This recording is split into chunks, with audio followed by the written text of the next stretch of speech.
Do you remember the time when we were having a few drinks there in the morning, and John went to go to the shop to buy a few beers, and when he came back, he went into the neighbour's house by accident and sat on the neighbour's couch and turned on their telly and started watching telly, having a beer. And they were in the kitchen having breakfast. And it wasn't until they heard the TV playing that they came in and spotted you sitting there with your little hat, having a beer. Is this true? I don't know, Bez. I don't know where you got your information from. Niall Ronan is not a very. I don't take anything that he says serious anyway. It was his wife. It was his wife. Yeah, well, I didn't want to say that about her as well, but let's just blame Niall for that. Joe presents Baz and Andrew's House of Rugby, together with Guinness.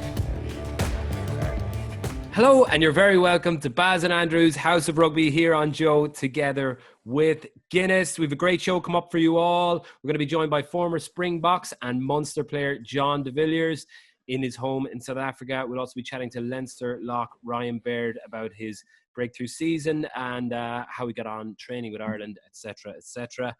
In our classic match and your homework to do, we have the album Bon Iver's 22 a Million. We've got a film by starring Jim Carrey, The Truman Show, and we've also got Ireland's second test victory against Australia in 2018. Andrew Trimble, have you done your homework?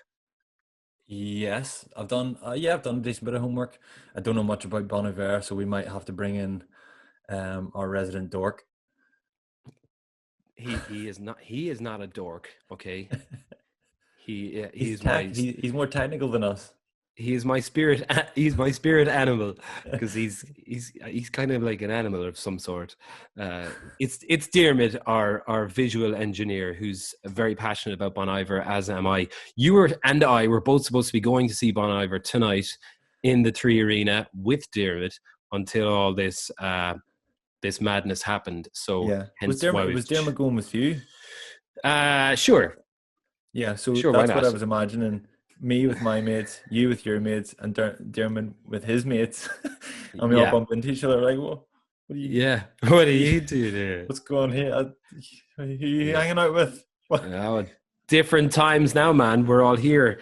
And we've got to channel that energy like as if we were there. So we'll talk about it at the end after we get through all the interviews. Talk to me about your week, though.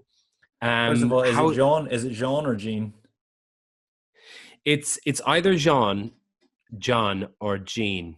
Pat has called him Jean.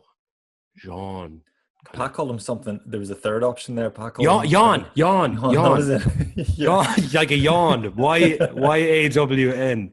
Yeah, he called him yawn. So there's four options. Yeah. If it's Jean, then it should be De Villiers. Very true. I'm going to go. I used to call him Jean when he played for Munster. So yeah, Jean it is. Jean it is. My week was good. We'll update you on the cat. Go on. Ginger.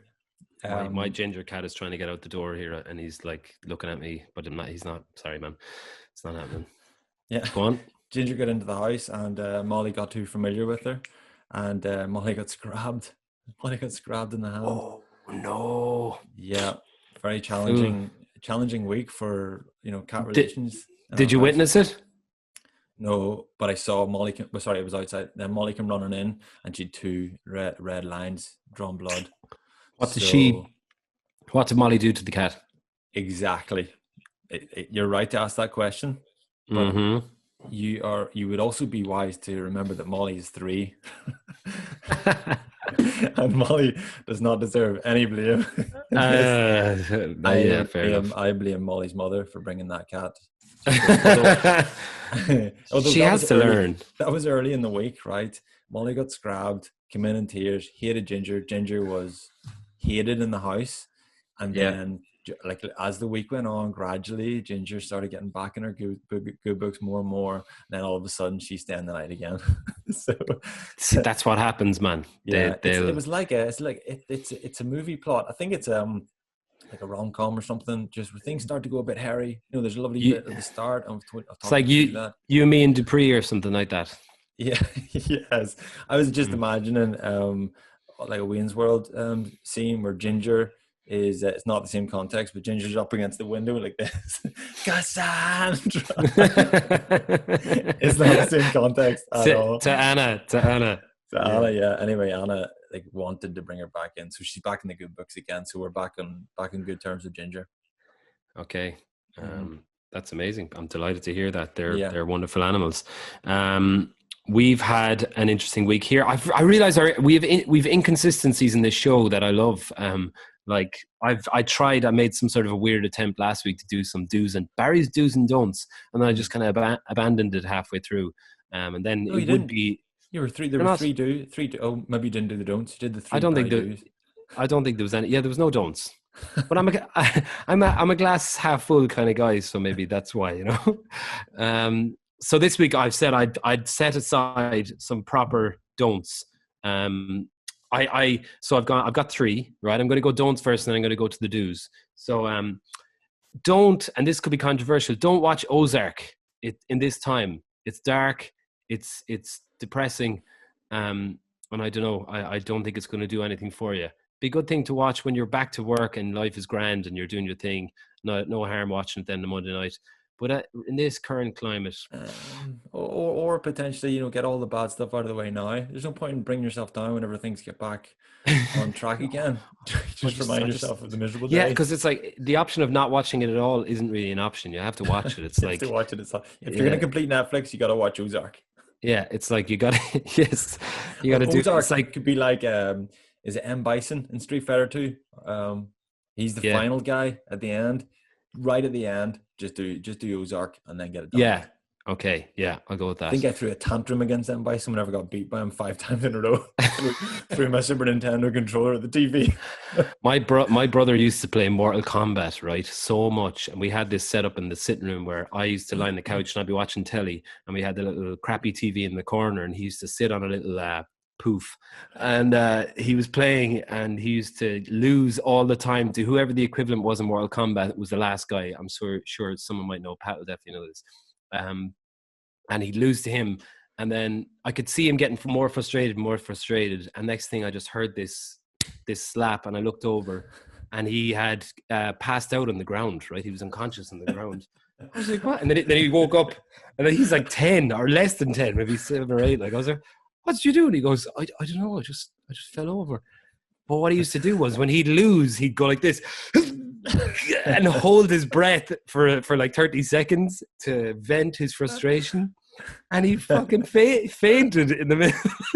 Right. So that's number one. Okay. Ozark. Number two, I put a plastic container in the microwave and it melted. Like, how long am I using microwaves now? 30 years? And I put a like a Chinese container. Do you know those things that you get in the Chinese food container? One of them in the microwave. Oh, it's flimsy plastic, like. Yeah. And it melted. Did you leave it overnight in the microwave? No, just for 3 minutes, man. I was heating some sweet potatoes, but do you know when you used to burn popcorn in the microwave and it would leave a smell in your kitchen for years? Yeah. Got that smell in my kitchen now. But on a positive note, while it happened, this is the glass half full thing again, I was listening to an audiobook about Charles Manson and the Manson family murders, which is quite grim, but it is an unbelievable book called Chaos. So it was understandable why this happened. You were listening to an audiobook about a serial killer whilst potentially your house was burning down and you were murdering your own family. Exactly. I was thinking that as well. He could have been responsible for even more death. Yeah, fucking from beyond the grave, evil bastards. So the long story short, Barry don't microwave plastic while listening to Manson. While listening to Charlie Manson, because he could be possessing you. It's niche. Yeah. Second and third one, I pulled my calf training for the Johnny Murphy rugby run, which has become the bane of my life, but I'm still determined to do it. It's on next Saturday at 10 a.m. I believe. But I was out for a run, so it's a 5K run. I did 2.5 kilometers away from my house, and then literally on 2.5 kilometers, I pulled my calf, and then had to limp home for 2.5 kilometers. But again, glass half full. I met a farmer who owns the field across the road from my housing estate, who I'd never met before. And I hope he doesn't listen to our show. I don't think he is, because he lives on his own. He's in his 80s. But I keep going to his field late at night, like at 10 or half 10 at night, to spend some time in a field, because we don't have much green area around here, and it's a nice field, and I like to go and look at the stars. So I met him and I built a relationship with him over 45 minutes while I was kind of resting my calf. And now that if he did catch me in the field, at least I'd have a way to tell him, like, oh, it's me. I'm the guy that sounds to you. And then that brings me into the positive do's. Mm-hmm. So do go into a field at 10:30 at night, because the most incredible thing happened. So I went to the field last Wednesday night, and I've told you this, but our wonderful penguins haven't heard this. And I witnessed something incredible. So there was like 16 lights going across the sky up in space, like that high up. And I was like, what? Like from one side of the horizon to the next. And I was like, what is that? That is the most insane thing I've ever seen in my life. So I was like, thought I might be seeing aliens or something. And I looked up my 3 like first point of call contacts for a certain situation. Orla, my wife, was first, because she was only about 500 meters away. So I just wanted to make sure that I wasn't seeing things. So she came out and she confirmed what I was seeing. That was first point. Baz O'Mahony, former Munster rugby player, huge into space. He was over in Atlanta, Georgia. Rang him to see if he knew what it was. Didn't really have many answers for me. Rang my brother, who is quite knowledgeable, and he said it was a load of airplanes, but they were like going in a straight line. And he said, oh yeah, airplanes have they go on like a track that they go on one after another. It's like, that is horseshit. That doesn't happen. So it turns out it was Elon Musk's satellite Starlink train, which was going from one side of the sky to the next, and apparently you could only see it in certain parts of the world. It was up in space. Wow. And one of those parts of the world was your man's field. Exactly. Jeez. So go for a walk in a field. Okay, and my do number 2, Michael Jordan, The Last Dance. Have you watched all of it? Watched maybe 3 or 4 episodes. Oh, that hasn't been fully released yet, but everything they've released, unbelievable. I'm giving you Scottie Pippen. We've talked about this already. I'm going to go with Dennis Rodman for myself, because so whenever you said that initially, I was offended. But having watched it since, it's fine not to be Jordan. Not everybody gets to be Jordan, and being Scottie Pippen is fine. It's pretty good. Flattering. I mean, like, I love the part where Scottie Pippen, like, the sad music came on, and they were like that he got screwed over for not getting a good contract, and like he only made 18 million over those 6 years. It was like, and he says, poor Scottie Pippen. Yeah, and he goes, my time will come. Your time has come already, mate. Yeah, Jesus Christ. I mean, where is the benchmark when you're feeling sorry for that fella? So I also found it very interesting that he was only 6'1" when he was in first year in college, and he then became 6 foot. He grew 5 or 6 inches in a year over the summer or something like that, which is insane, and which was pretty interesting to think like that. He would have had to develop a lot of other sides of his game to compete with players. I think he was quite a defensive player when he was younger. When he developed a lot of, which is an interesting, side of sport, especially sport like basketball or even rugby, where you develop certain skills or a way of playing the game as a teenager, and then all of a sudden you get a growth spurt and you're massive. And then he went on to become incredibly skillful and probably quite evasive because he was small, and then had the speed and size and power to just smash lads. There's a lot in that. And I've actually come across this recently, but not to get too nerdy about it, but speaking to a couple of academy S&C coaches, there's a thing called biobanding, and they track young players, and they track their age of maturation, like as in whenever they go through that growth spurt. And if they haven't, they kind of treat them differently, manage their load differently. And then I read a couple of journals on this, and the guys who mature later, they're always the guys who do better because they learn to cope with bigger guys.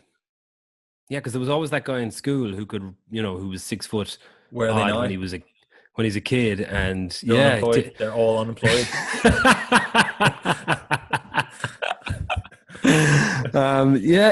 It's interesting, man. Like, I definitely, because I was very skinny, as you have always pointed out to me, I was very skinny and underweight for a rugby player, that I was more about not letting anyone even lay a hand on me, because if they did, if they even got a finger on me, they'd tackle me. So I had to be so evasive that it was like one of them ones, you know, when you're like, don't even touch me or I'll fall over.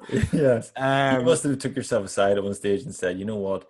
I need to dummy more. Dummies. Dummy all day. Yeah. One of Barry's do's, dummy all the time. One of Barry's don't run into contact. You'll die. So yeah, I think there's loads. We could have a whole podcast on that. Jesus Christ. I also enjoyed the size of the suits. Massive suits. Quite hilarious. It just lasted quite a while as well. Lasted from like mid 80s all the way to late 90s. The big suits. Yeah. I'm just Jordan.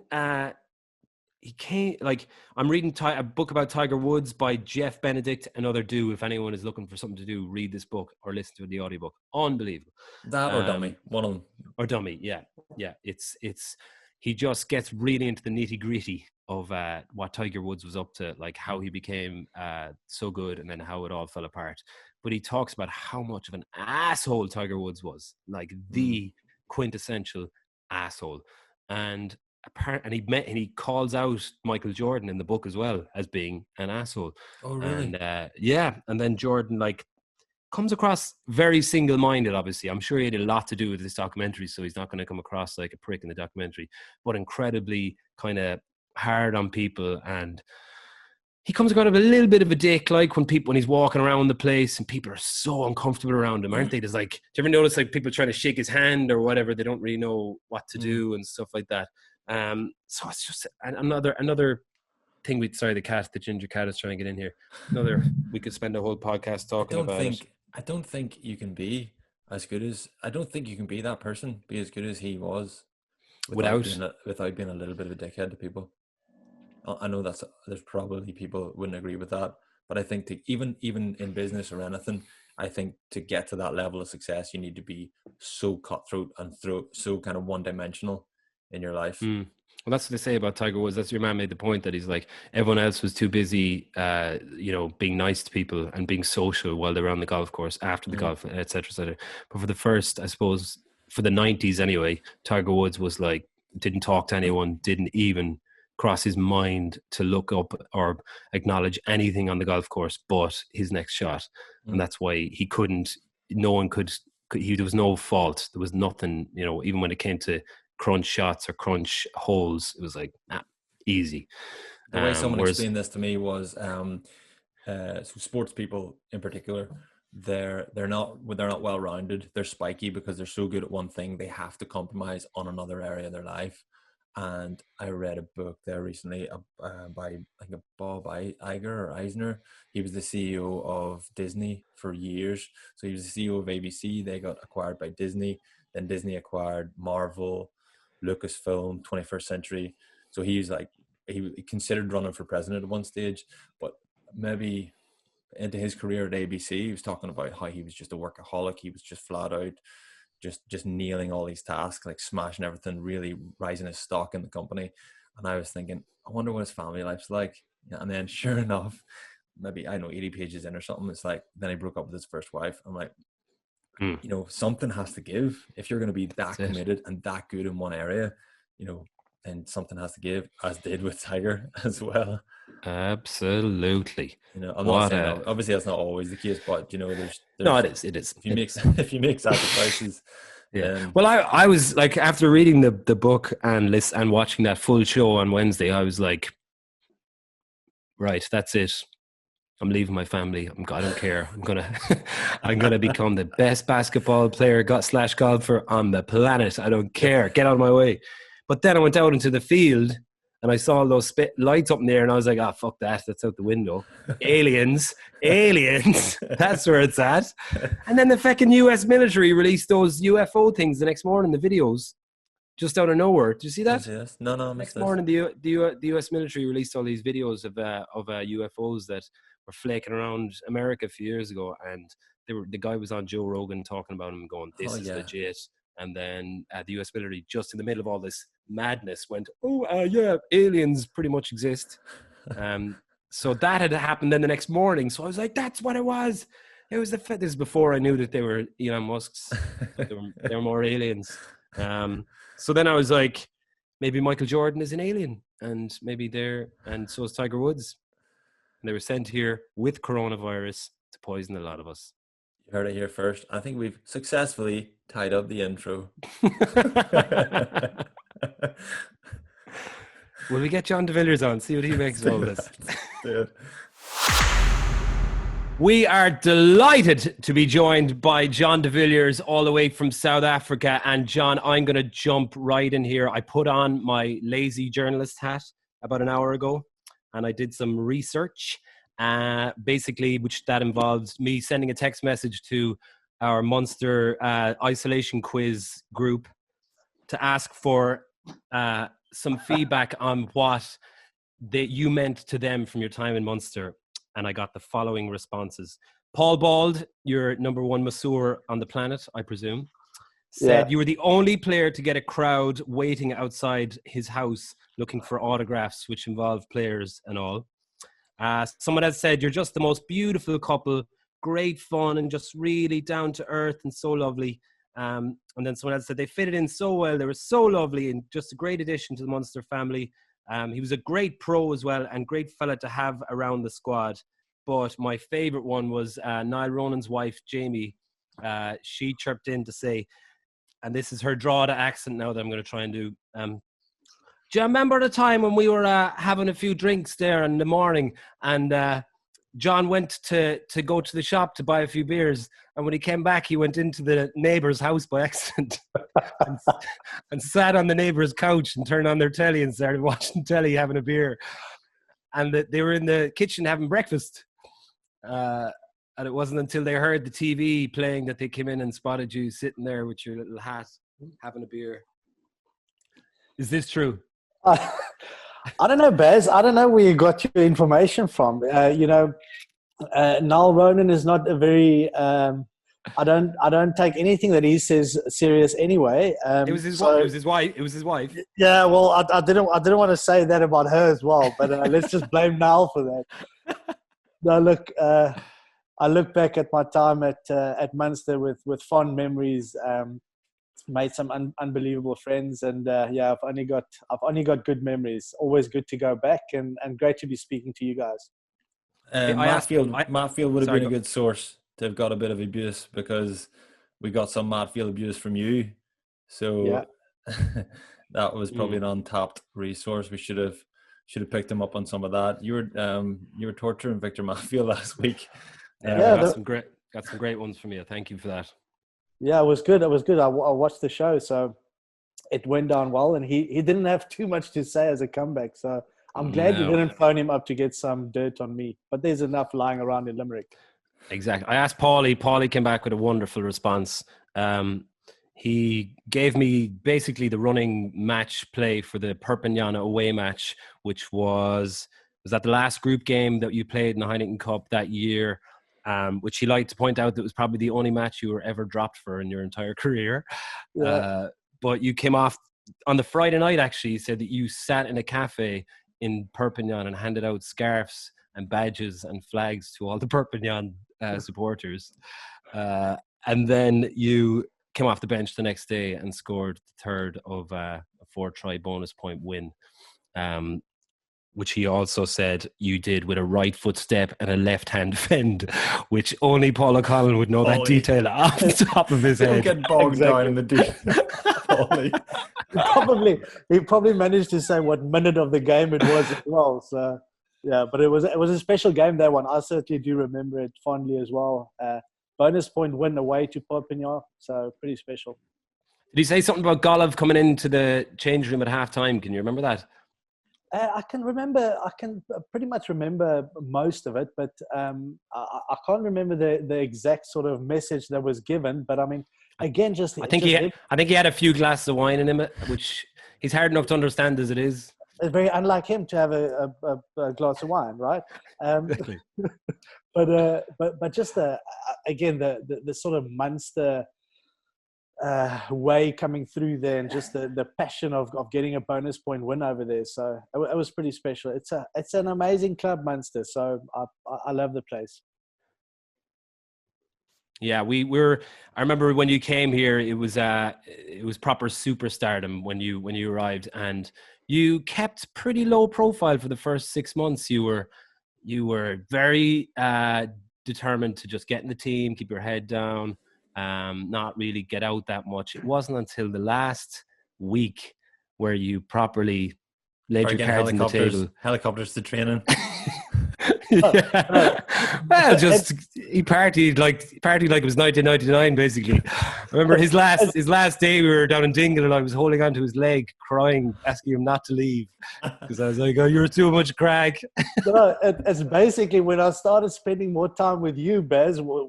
That's when everything sort of turned, went the wrong way, started going south. But yeah, looking back, I wish I could have spent more time there, to be honest. I really do. I love the Irish people. I love the culture. And I honestly think that Munster, it's such a special club, and to have been able to, spend some time there and meet amazing people, I think that's an extreme privilege, and one that I enjoyed so much. And again, to be able to make friendships that still last now. Bez, you guys coming over and spending an evening here at my house in Cape Town, and that you can look back and just build on that memories. I think that's the special thing about rugby as a whole, but certainly the Munster way of doing it is pretty unique as well. You might have a few visitors next summer as well. Keep coming. If everything goes to plan. I mean, obviously Barry's got a bed at your house, but would you mind if I would you mind if an Ulster player joins in? Is it exclusively Munster? I've got a small little wooden house on the outside, just outside my property. You're welcome to stay there. Anyone's welcome. I'll take it. That's fine. I remember Trimby, before I met him, John and I met up after my honeymoon. We went there, myself and Orla. But before that, I was coming back from a 6-week tour in Australia with the band, and we stopped in Cape Town for about 4 nights, and we had a gig in Stellenbosch. And we were the filthiest looking, decrepit young fellas getting into this 5-star hotel in Cape Town, the Hyatt. I think it was the Hyatt we stayed in. And it was like Home Alone Lost in New York, when they're trying to get the kid out of the hotel. Do you remember that? All the staff were trying to just go around and manage us for the first few days, because we were like just running amok. And then I think one day we were down shark diving, and we came back, and the staff were immediately treating us a little bit differently. And I went up to get one of, because we'd obviously lost our keys about 40 times. I went up to get my key, and they were like, Mr. Murphy, there was a Mr. De Villiers that came here to see you. And I was like, yeah. See, I'm Mr. Murphy now, am I? You'll answer my calls now at 6 o'clock in the morning when I'm ringing for my room service. So they were treating you like royalty over there, man, which we didn't get when you were in Limerick, because you had a different approach. It wasn't. But you know how much I had to pay the hotel staff to make as if I'm a big deal in Cape Town. Okay. Yeah, I was trying to use your name for the rest of the week. Then didn't work. Sean, I'm concerned you're maybe not. So you're maybe not as big a deal in Limerick, but you're definitely not as big a deal in Monaco. And the reason why I think that is, the last time I saw you was at the Awards, actually, same time whenever I saw Victor, and we were having a chat, and my wife was there, and she loves the royals, and she loves Princess Charlene of Monaco. Princess Charlene was sitting like with her entourage around her the whole night, and she went to go out to leave, and Anna thought, here's a great opportunity. So she came over to you, and I'm sure for a second you thought that she wanted a picture with you. But she handed the camera to you to get a picture with Charlene.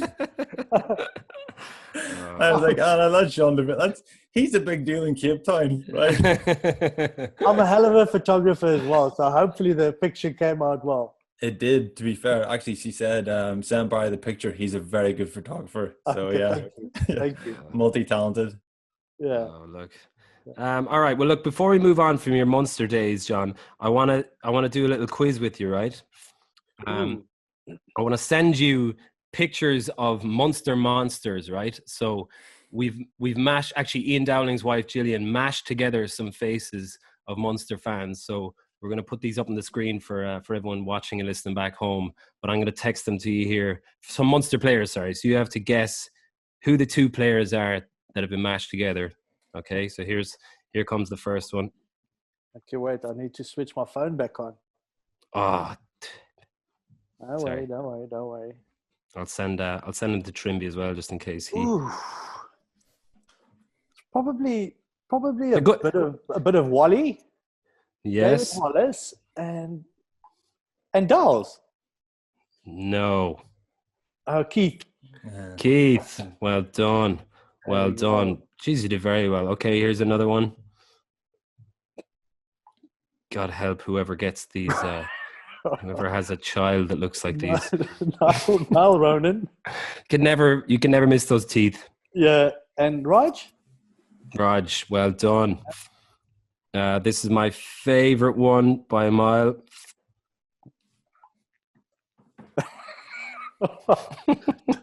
Don Hurst. Don Hurst? Yeah. Who's the other one? It's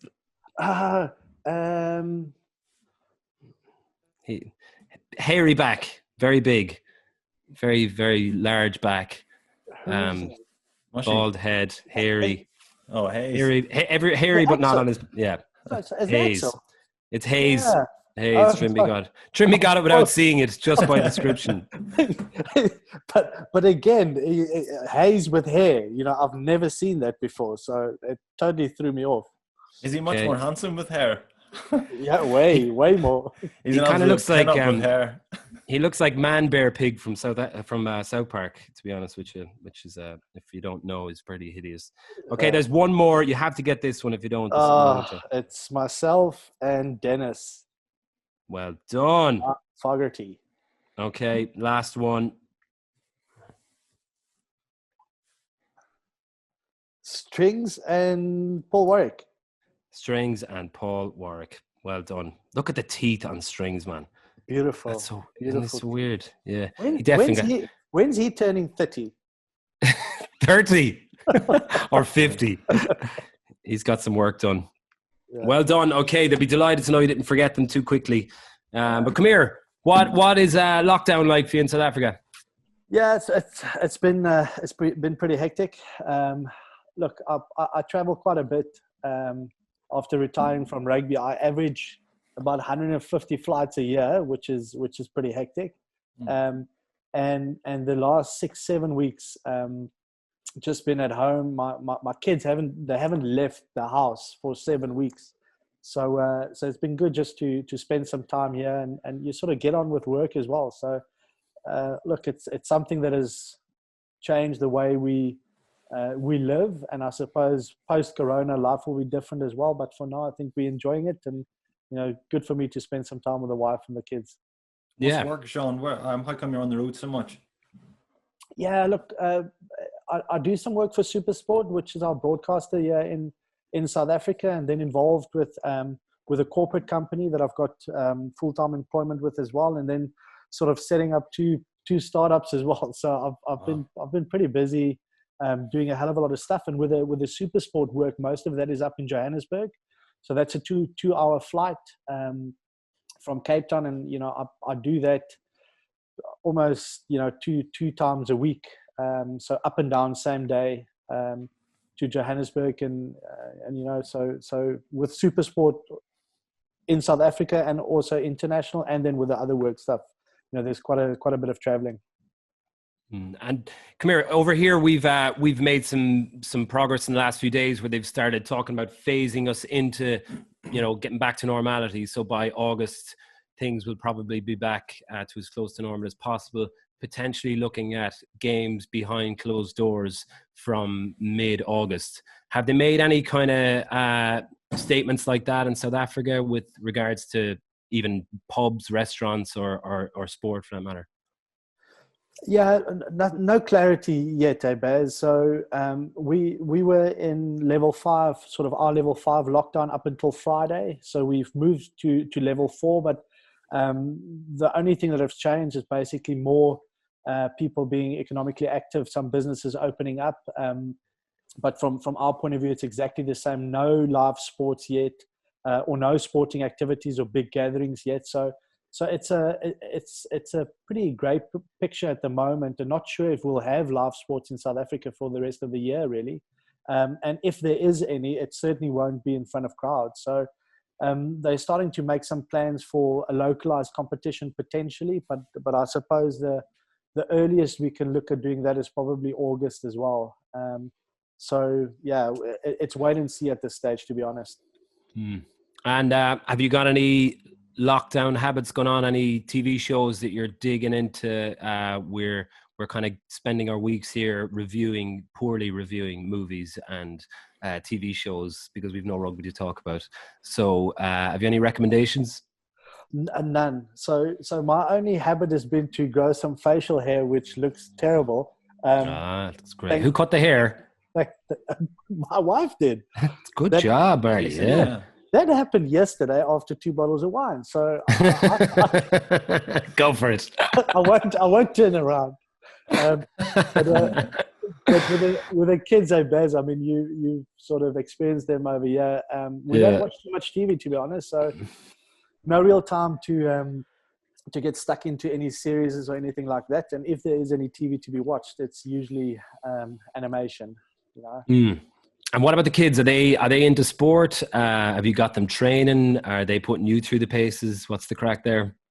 I must say that's been the best thing about the lockdown is I've been able to train every single day since we've been in lockdown, just here at home.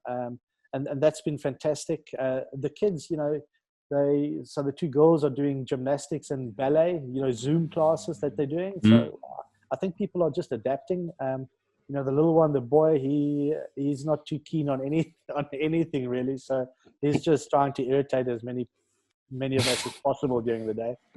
Okay. I was texting you the other day about whether you'd watch The Last Dance, which is the Michael Jordan documentary, and you haven't, I know, but I've been watching it, and it's opened my eyes up a lot to, I suppose, athletes at that level. I'm also reading a book about Tiger Woods at the moment, the 2 of them being 2 of the most prolific and best athletes of all time. It's kind of opened my eyes to how they spent their childhood. I also saw Paul O'Connell and Justin O'Connell talking about how they would have spent their childhood on Munster Rugby website the other day and out the back garden and beating the hell out of each other, etc. I know you grew up where you're living right now. Is that something that rings a bell with you when you were a kid? What way would you have spent your days as a kid playing rugby? Was it that kind of attitude, like get out and play as many sports and beat the crap out of each other, or what was it like? Oh, 100%. You know, I started playing rugby when I was 5 years old. I sort of got dragged to the rugby field with my brother that's a year older than me, and he was playing with kids a year older than him. So I was sort of pulled into playing with kids 2 years older than myself at that stage. And sort of just loved it from the first day, you know. Loved rugby, tried to play as many sports as possible, and literally for holidays I would jump on my bike, drive to the sports field just sort of down the road, and I would spend the whole day there, you know, take my rugby ball, tennis racket, cricket bat, you know, my mom would give us like a quid or whatever, and that would buy us lunch. And I'd spend the whole day there, and that's what I would do, you know, and I loved it. So I suppose that's where the passion for sport really grew. And, you know, till this day, probably it hasn't stopped yet. Was Schalkberger involved back that long? I know you grew up in the same town, right? Would he be around in those days? Yeah, look, so they sort of the neighbouring town, Wellington. So we went to the same school. So, you know, the younger days, we knew each other because our families have been friends for a long time. but the two of us actually met started playing together on the cricket field. I know cricket's not that big in Ireland, obviously, but you do play as well. And so we played cricket together, and from there it sort of evolved into playing rugby together as well. So, yeah. It's great to have those journeys, isn't it, with people like, I don't know, you get real emotional for me anyway, when you come up through the ranks with someone and you get to play, and you kind of only notice when you're maybe on the field with them or in a lineup before a game. They're like, geez, I've been playing with that guy for 10, 12 years and look where we are now.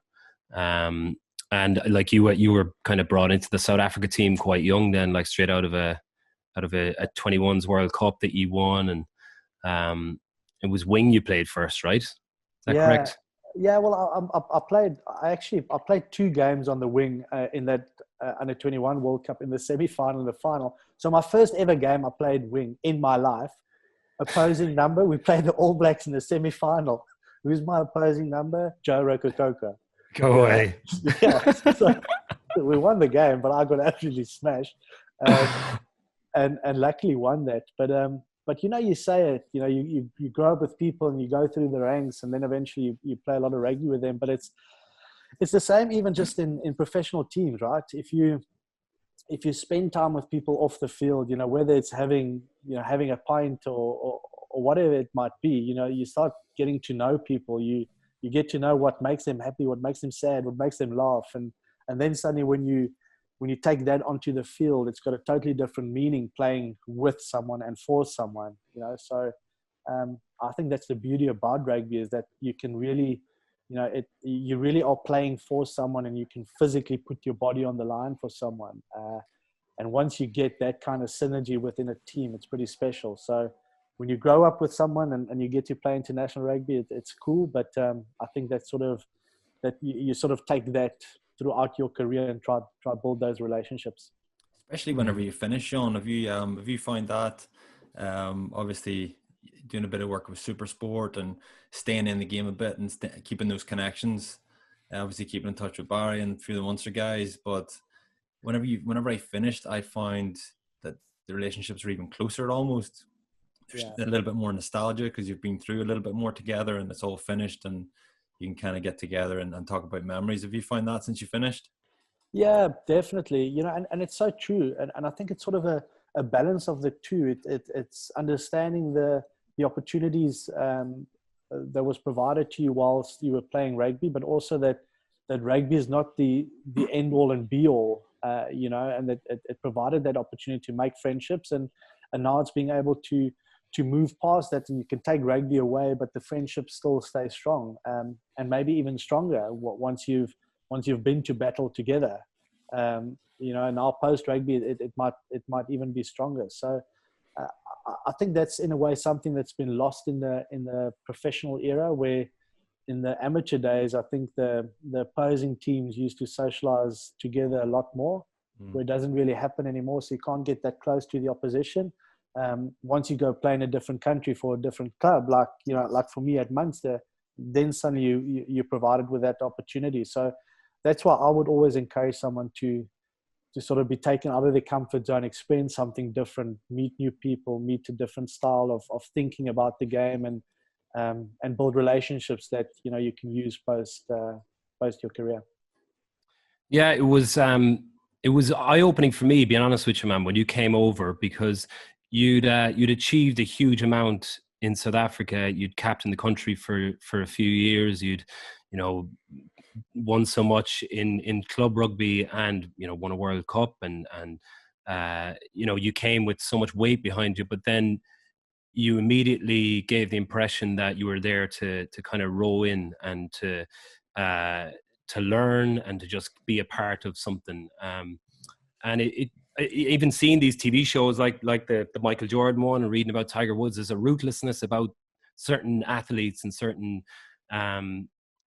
styles of maybe guys that have made it to the top that doesn't make them very likable. But I think rugby has the opposite, doesn't it? It has people that really want to make it something more than just winning. And even watching Rassie Erasmus's videos that he's putting out on Twitter at the moment, the underlying statement from him is that don't be a dickhead.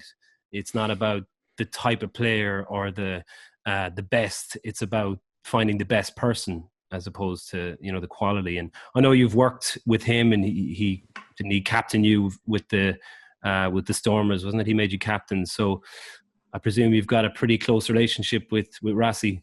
I love Yes. that. There's all these pretentious leadership autobiographies and life lessons and how to be a leader, and his just overriding message is don't be a dickhead.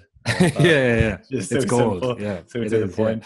And obviously he knows the game of rugby, you know, by making me captain of the Stormers. So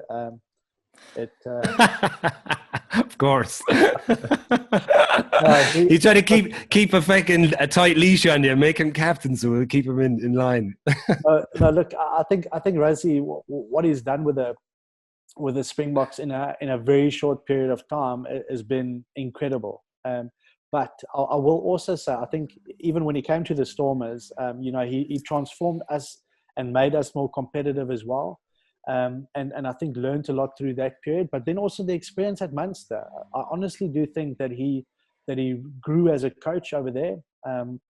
Him and his coaching group, and came back with so much experience of what he learned, you know, with his time at Munster, and applied that with the Springboks. So again, being taken out of your comfort zone, being in a totally different environment, and being able to adapt from that. So he's been, you know, the way he thinks about the game is incredible. But I think the way he treats the players, the way he treats his management also, I think that's where he's really taken off, and you know, credit to him for what they did in the World Cup. Yeah, I think you're right. I mean, you know, the way the players talk about him here, and the way, especially Fla and Felix, he is their, you know, their god really from a coaching perspective. They learn so much from him, and he's a hard man as well. It's not all smoke screens or anything like that. It's like he what you see is what you get. He's a tough guy, but he works very hard and thinks deeply about the game. And I think, you know, when you think about South African rugby, it has so much of that in it, that the passion, you saw it last year when they arrived home, when they won, that united the whole country. And I don't think any other country has that connection with the sport that really unifies you. You know, we saw what happened between Nelson Mandela and PNR back in 97. And, you know, for you becoming captain of the country, did you feel that extra weight with that kind of, you know, knowing those things that came with the jersey and with being captain? Yeah, but definitely, Baz. And I think again, with just coming back to Rassie for a second, is that you need to, when you're a coach and when you're a player, you need to understand where you fit in and what your role is. And I think, you know, that's difficult for people a lot of the time, where you might be the big thing. You know, I experienced it. You know, I might have been the big player at the Stormers and Western Palmers, then going to Munster and being, you know, just another player, and sort of needing to I suppose gain the trust that I had here at the Stormers, and that takes time. You need to show that you earn it and that you are good enough, and I think that never changes for anyone. You need to keep pushing those boundaries. But in South Africa, as you've mentioned, you know, the game of rugby stands for so much more than just a game. You know, it means so much more because of what it's done in the past, and because of the past of South Africa and the intricacies. We can edit that. That word. We can edit it. Of South Africa, you know. So when we won it last year, you know, Siya Kolisi and his life story is an amazing one. And to come back to South Africa, and, you know, with a World Cup, after you know, not really having the best odds of winning it, and seeing what it did to the country, you know, that is spectacular. So when you become a Springbok, you take that responsibility with you. When you become the captain, you know, the responsibility is so much more, because you are the voice of the team most of the time, and the image of the team. So so yes, you feel that responsibility, but it's an unbelievable privilege, and people will take over from you. People will be better than you, and it's just being able to make it good for that period that you are entitled with it. What was your approach as a captain then? What was your because I've seen you as a player come in, and it was very relaxed, and as I said, just wanting to be a cog in the team, leading, but kind of side by side, as opposed to big speeches or anything like that. Was that a similar approach you had as a captain of the Springboks? Yeah, look, you need to have a bit more of a voice when you're captain, and I suppose I mostly have quite a relaxed demeanor, if you want to call it that. But I suppose in any environment that you want to be successful in, you need to be able to make the hard calls and say the hard things as well. And if you don't do that, then you just won't be successful, or at least be at a level where you can have long-term success over a long period of time, or sustainable success over a long period of time. And I think that's the most difficult thing, is being able to tell your mate that, look, you've cocked up, or that you're not good enough anymore, or anything like that. And that is difficult, because it comes back to you as well, and you need to be able to take it as well. So once you build relationships and you can have open conversations like that, I think that's when you really build a strong team. And I try to do it. Sometimes you got it right, sometimes you got it wrong. And I suppose the most important thing for any captain, you need guys to back you up. If you don't have a strong group that will follow you and that will go into the battle with you, then you've got no chance of getting success. Did either of you boys come up against each other much over the years? Yeah. Any memories? I remember 2006 when I think you scored against us, Andrew. Yeah, that's right. Yeah. He knows well. What happened in 2006? Talk us through it. So humble. So 06, then we definitely played each other then. Obviously, I was in the midfield. Brian Urbana actually played 13 that game. He did, that's right. I remember that. You were in the vintage. You were in the vintage jerseys, weren't you? Correct. Yeah. So, and then the next time we played Ireland was in 09 when I was at Munster, but I came off the bench. Did you play that game? No, I wasn't good in 09. Those again at Coke Park, and then 2010. Did you play 20? Were you any good 2010? No, I wasn't great then either. I peaked early in 2006 and then kind of plateaued. I just stayed on the radar for about 10 years. You've got one up on me. Yeah. Jeez, that was a weird one in 06. Actually, that was we went really well that day. Yeah, we hammered you surprisingly, and then it was a very windy day as well. Yeah, the old Lansdowne Road. That would have been one of the last games at Lansdowne. Yeah, because then it was 2007 was Croke then after that for Six Nations. So nice way to finish off Lansdowne Road. Yeah, not fast. Yeah, come here. You've been doing some good scouting for Munster in the last 6 months with RG Snyman and Damien Delende coming our way. Good work. Yeah, two good players that. I think they'll be terrific for Munster when we eventually get playing again. Both of them, I think both of them are actually still stuck in Japan. So really? Okay, yeah. So the season obviously was stopped in Japan, the rugby season, but they couldn't get back to South Africa. So I don't know what shape they'll be in when they get to Oh, that's fine. I think have you seen clips of Snyman just playing like he's a dad playing mini rugby? But look, he's got unbelievable skills. I mean, I'm sure that the guys weren't that big when we were playing. People are just getting bigger. So he's this massive human being, but with unbelievable skills as well, for a lock forward. So. And Damien, whom I played a lot of rugby with at the Stormers, again, I thought he had a fantastic World Cup. And and yeah, two very good signings for Munster. Yeah, do you find that as well, Jean? Do you find watching rugby nowadays and you're like, how on earth did we compete with any of the size of the fellas now?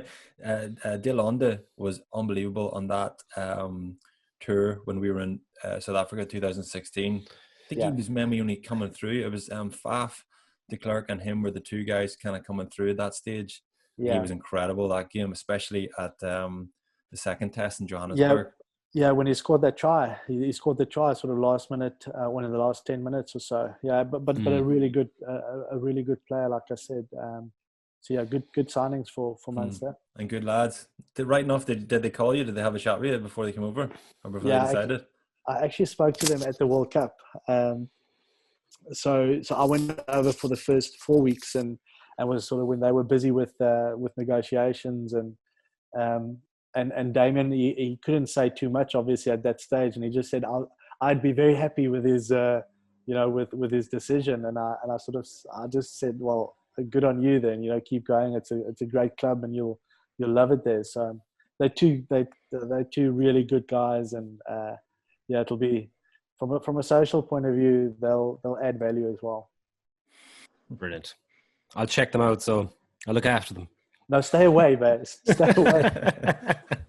Look after them by staying away. Wait for the last week again. Yeah. Well, looking ahead to the Lions, what do you reckon? How are you shaping up for that? Look, we're not going to speculate whether it's going to go ahead or not. We'll fingers crossed. We'll be there, staying in your outhouse. But I presume, like, huge for South African rugby to defend the World Cup champions title. I suppose against the Lions. Yeah, so I'll be opening up my whole house for all Irish people to come stay over. Fact. I might just kick out the family for that. Yeah. Well, come here. Haven't you been living with Shalk Fritz at the moment or something like that? What's going on there? No, that was before lockdown. Actually, they were just over here at my house and we were shooting some stuff. Yeah, so. Very the timing funny. Just check out John's your Instagram's going to go through the roof after this, man. You're welcome. Check out John's Instagram story for that. Well, our Instagrams haven't gone through the roof. They will. Check out Trimby's Instagram as well. Yeah. But yeah, so the Lions, huge. Obviously, you've played in a few. We reviewed it last week actually. In the 2009 tests? 2009, yeah.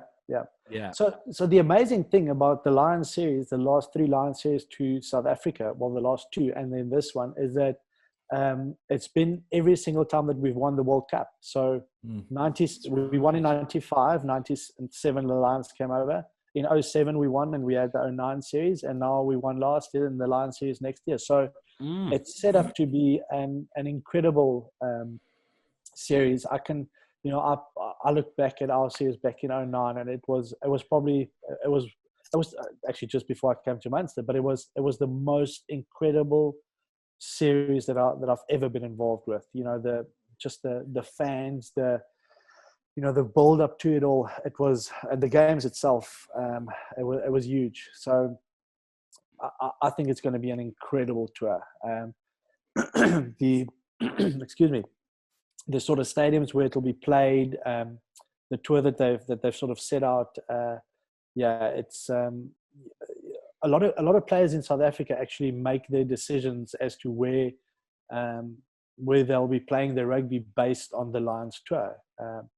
So it's a highlight for so many of these players because it only happens once every 12 years for the South African boys. And look, it's going to be huge in South Africa. So everybody, come to South Africa, come enjoy it. It definitely will go on. And let's hope for a fantastic series. Oh, we're going, man. Don't worry. We're shark diving. We're doing safari. Biltong. Oh, I love Biltong so much. Oh my God. And the wine, obviously, the Stellenbosch, which is not too far from where you are. So I picked up loads of their wine on my honeymoon and then drank it all before I fucking got to bring it home, unfortunately. We're not. I think speaking on behalf of both of us, we're not that bothered if the tour doesn't go ahead. Still coming. Because we're still going. It's about shark diving and wine tasting. I'll set it all up. Okay, well, before you go, give me your favorite game. Would you have a favorite match that you played in?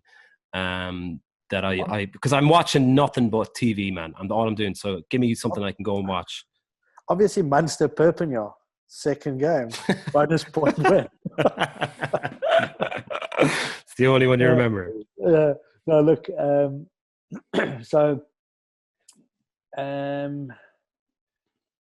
My 101st test was a special one for me because it was at Newlands, and I was able to run out with my kids and all of that. So that and I scored 2 tries actually against Australia. Who's that against? Australia. Nice. Australia, yeah. So that was a special one, not a great game. The second Lions test in 2009, huge Vicious. game. Yeah. And then the final game in Hamilton of Tri Nations that year. So South Africa versus New Zealand in Hamilton. We had to beat them in Hamilton to win the Tri Nations, which we did. So that was pretty cool. And I was hoping you'd say an All Blacks game, because that's the South Africa All Blacks games are always just so epic. Yeah. So okay, Yeah, I'll watch that one. And then 2008, South Africa versus England at Twickenham. 42-6, I think we won. That was Hammered them. Pretty special game as well. Happily watch you hammer England as well. No problem. Yeah. Then you can just watch the World Cup final as well. Okay. Geez, you've a lot to get through, Barry. I have a lot of time on my hands, lads. We're going to have to postpone next week's episode. Well, you get watching the Michael Jordan documentary in the meantime. But look, Jan, we've kept you long enough, man. Thank you so much for joining us. All the best in lockdown, and hello from all your Munster family, and hello to your family. Great, guys. Thank you very much for having me. Hello to the Munster people, and to all the Irish. Really, I just love Ireland. So thanks for making the time. To have an old has-been on the show. Yeah, 3 old has-beens. Yeah. Good man, John. Good man. Cheers, John. See you later, buddy. Cheers, guys. Okay, welcome to the show, Ryan Baird. For anyone listening and not watching at home, you have a very, very, very decent isolation lockdown setup. Dartboard on the wall and what looks like a snooker table scoreboard. So you're pretty sorted for pottering around the house playing games. Yeah, we have quite a bit here. We have, as you said, snooker table, the darts board, and then we've got a basketball hoop outside. So enough to keep us busy over the time at the moment. We were talking for a couple of TikToks, maybe. No, I haven't got into that game yet. So maybe some other time. Yeah. We were talking about Last Dance, Michael Jordan, Chicago Bulls documentary. Have you seen it? Yeah, class. Yeah, so are you out with the basketball ring? Just probably a couple of jump shots. A couple of jump shots is what I'm trying to practice at the moment. But now I'm pretty bad. Like my brothers are pretty good at it, so I kind of let. Did you play? You didn't play basketball? No. It's one of the sports I didn't actually play when I was younger. No, I probably could have played it, but no, never got the chance. So who's at lockdown with you? So I have 2 brothers and my parents. So yeah, my dad's working up here from home in the attic, and then I just finished my college exams there the other day. So it's just a busy household at the moment, but we're managing quite well. So. So yourself and your brothers all sporty, competitive? Yeah. Going at it all day? Yeah, very competitive. Both my brothers plays more sports, even as many sports as me. So we've a bit of chipping in the back garden. So there's a competition nearly every day. So it gets a bit heated sometimes, but it's well worth it. Like. Nice. So you're a keen golfer. I saw you were up in Portrush for the Irish Open last year. Yeah, that was following Michael Rowney around. What was that like? Yeah, that was cool. That was a great experience, actually. I was there for Rory when he was trying to make the cut on Friday. That was some atmosphere, wasn't it? And then I was there for Lowry on Saturday, sitting in the stands when he was coming up 18. So that was a cool place to be, and all chanting around behind the Sky Sports tent after. We were all there chanting with my cousin. So it was definitely a cool weekend. Have you come across Laurie at all? Has he been in with the Leinster lads at all, or?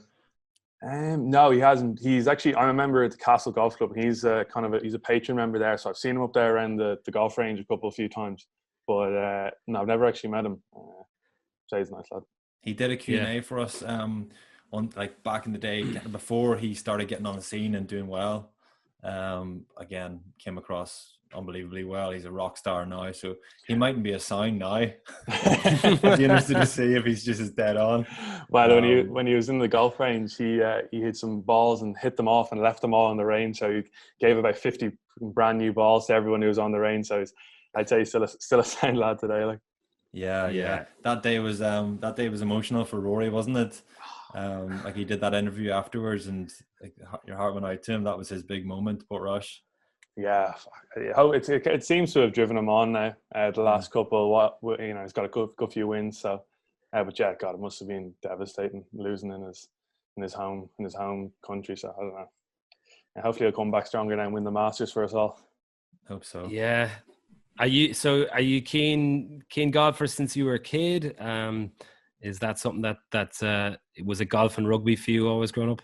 Yeah. So yeah, would have been rugby. I played rugby, tennis, and golf. So I would have played all kind of. My dad and my mom would have chucked me into most sports when I was younger, and then golf was still today is pretty much it's one of the only sports you can actually play outside of rugby.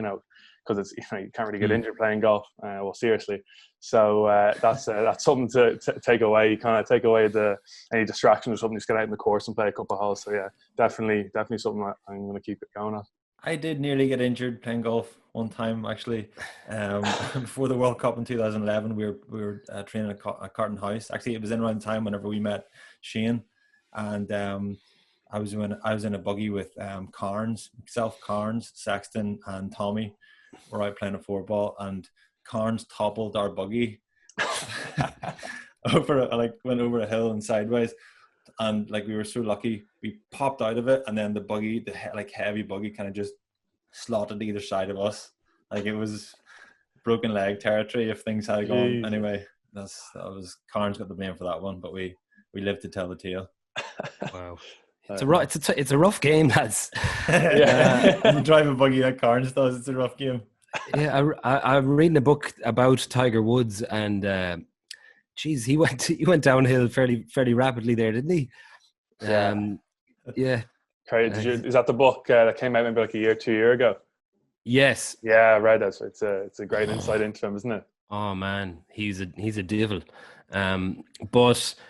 Yeah, like what was the most eye-opening for me was his father, like Earl Woods.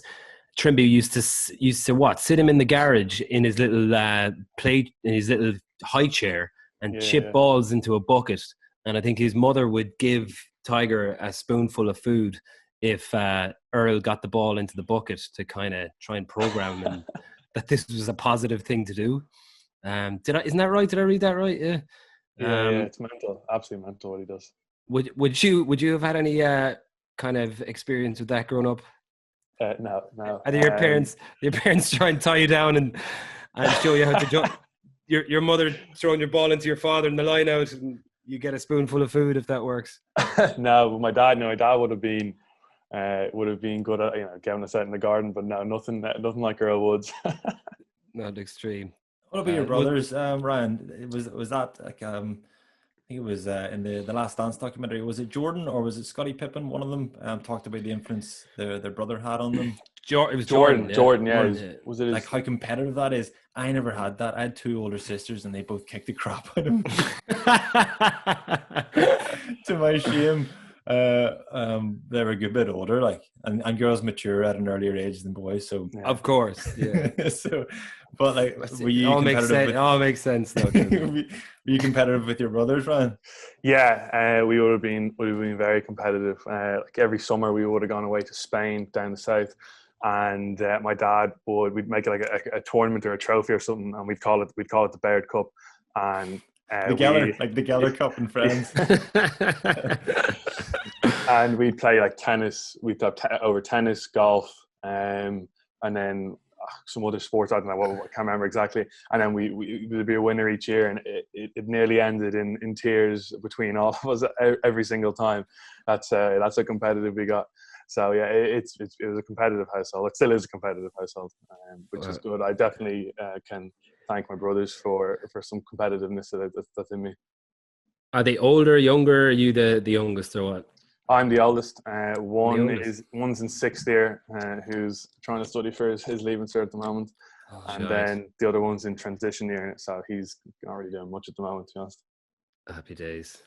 And then growing up, like, would you have had heroes that you would have looked up to in the rugby world or the sporting world as a teenager, or who was your kind of mentor, let's say? Yeah, well, in rugby, it kind of, it was Brian O'Driscoll and Paul O'Connell were the two big icons back when I was young growing up. So you would have followed them. And then in some other sports, when like tennis or something, Rafael Nadal was a huge. I loved him when I was younger, still do today. I thought he was just such a competitor. And then Tiger Woods as well. Once I got slightly older, just appreciating what he does in the game compared to, he's 81 victories. Like, there's no, it's unheard of, so just to see how he won so consistently was just such a cool thing to see. And then reading his books and the documentary that just came out there, like it's incredible.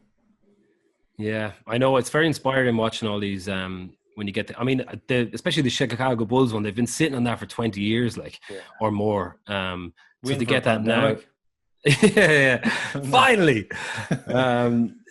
Yeah, so I'm getting inspired by it.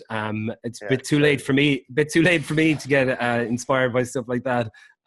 But as a young athlete, have you kind of developed your mental side of the game or your preparation side of the game from watching these guys over the years?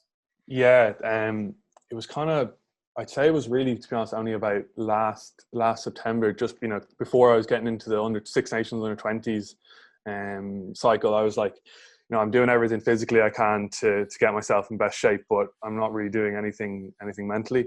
So then I got in touch with a sports performance coach I'm working with at the moment. I started working with him, and that was really helpful. It kind of just helped me understand how I'm thinking the game, and I found that really helpful, and it really kind of let me just focus in on the game and stay in the moment, because I had a tendency to just completely be thinking about something completely different during the game, and that kind of cost me a couple of times. So when I got with him, and when I just staying in the moment and just focusing on what I was doing, that was really helpful. And then as Kobe Bryant talks a load about, he meditated loads. So, and then in Leinster, that's a big thing, mindfulness, that we started. And when I came into the academy there, up into UCD, that's a big thing we did. Dan Davey kind of pushed it, and I kind of kept doing it. So it's those two things I found really helpful, and definitely been a stepping stone for me so far. Man, that's great, man. I'm delighted to hear stuff like that is kind of coming in at that level as well. So certainly wasn't there when I was playing 10 years ago. There's bits and pieces of it, especially sports psychology, but certainly not meditation. Is that something Ryan, is there still a bit of mindfulness with the in the national team as well? Because I know Jason Kyman would have done a little bit. Yeah, the week I was there, there wasn't any of that, but yeah, I'm sure there's he's a great side. I'd say I'm sure he did do it. And are you using that now when you're at home? Do you still keep up the practice? Do you feel like that's something that's getting you through this as well? Yeah. So I got the Headspace app, so I'm using that. And there's actually a couple. The NBA did a collaboration with them, so there's a couple ones on there that I kind of listen to sometimes at night before I go to bed. Just just kind of get me good sleep, I guess. Yeah. No, I'd be the same. And then training wise, you've got gym at home or something? You brought home some of the gear from Leinster, and they're keeping an eye on you, they? Yeah. So I went off and got some weights. Got a couple of bits and bobs from Leinster. Yeah, and they're sending out programs for us to our gym and on our running. So just keeping us ticking over, and it's a good development block, while we're doing nothing at home, I guess. Yeah, keep the recovery going. Is there any talks about when you may get back together as a team? I know obviously with the announcement the other day, it looked like maybe June you might get back together and do little bits. It's all up in the air. We're just waiting. We're on the same as everyone else. We're just getting a text message, and if it's a good text message, it's a good one. If it's a bad one, it's a bad one. We're just playing it day by day, I guess.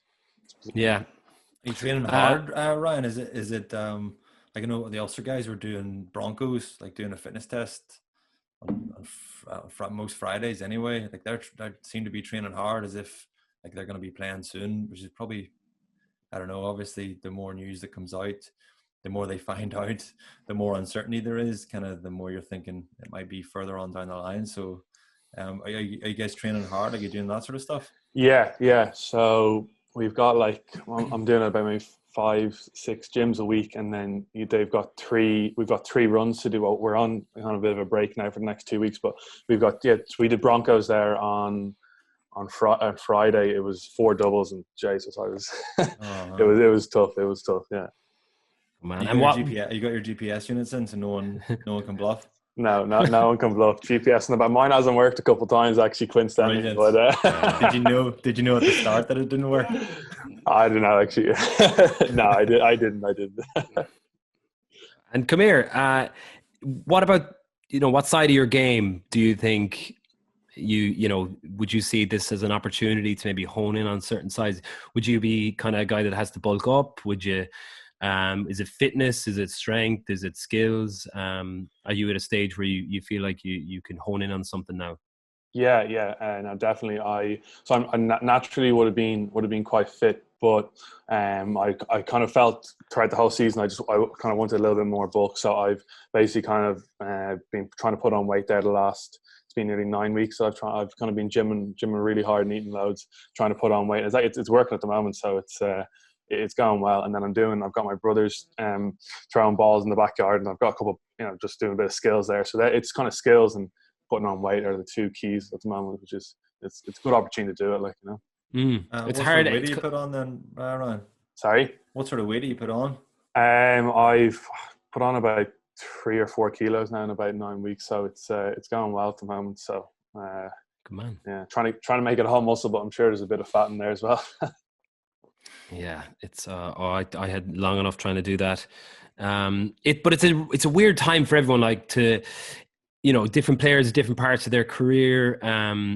So the break, like I was watching Dan Levy today play for Ireland against Australia in the second test in 2018. He was unbelievable, and you're just like, geez, I cannot wait to see him back. And the fact that the game isn't moving on too much over the next 6 months, we might see him get back on the field for and not miss a huge amount. So probably a positive for him. For you, like you were having some, you had an unbelievable breakthrough into the Leinster side this season, and you were really, your tail was in the air and you were flying. Is it frustrating for you now, or you kind of go, look, that was great start, I suppose? Yeah, it was tough when it ended, but once you could put everything into perspective, when actually what everything's going on in the world and everyone on the front line doing work, you kind of just you're taking rugby for granted then when you're thinking about that. So you kind of put that in the back burner at the moment, and I haven't really thought about it. Like I'm 20 years old. When rugby comes back, it'll come back, but it's not really the focus at the moment. I'm just kind of happy we're all safe at here and people are doing great things out there to keep us that way. Yeah. Jeez, Chimber, you're almost twice his age, man. Make you feel old. So yeah, any big aspirations then? I can't believe you're only 20 years of age, man, by the way. That's incredible. Any big aspirations over the next couple of years? Yeah, I guess I've always kind of believed that there's no harm in kind of aiming and setting really really high standards and high goals to set, but you notice though at this level it's really kind of step by step. if you don't have your basics, it sounds quite boring, but if you don't have your fundamentals in place and you're not good at all that stuff, you're not really going to be able to progress. So I have goals that I'd like to hit and stuff, but it really is about just focusing in on the day by day stuff. It does sound really boring, but that really is the truth, to be honest. Do you find, Ryan, whenever you were breaking through, like 6 months ago, or whenever you were playing, like, it might have been your first game, you came off the bench. I think it was Bernard Jackman. There was a couple of pundits were saying this guy's the next best thing. You were getting talked up quite a bit. You're still getting talked up quite a bit, to the extent that I haven't heard anybody being talked about as much since Dan Levy. I know Barry just brought Dan up. But do you feel like, talking about your aspirations and your goals and what you want to achieve, are they shaped by that a little bit, or do you feel a little bit of pressure from that? Because it's not to put more pressure on, it certainly doesn't seem like there's pressure with your hat trick against Glasgow, and you just look like you're playing with a smile on your face. But like, is there do you feel a bit of pressure with that? Because I don't read anything. Since I came in, I was just like below the CL. I don't know anything. I just play. As simple as that. I go out and try and enjoy myself, express myself, play for the lads. But I actually don't even read anything. So I just try to stay.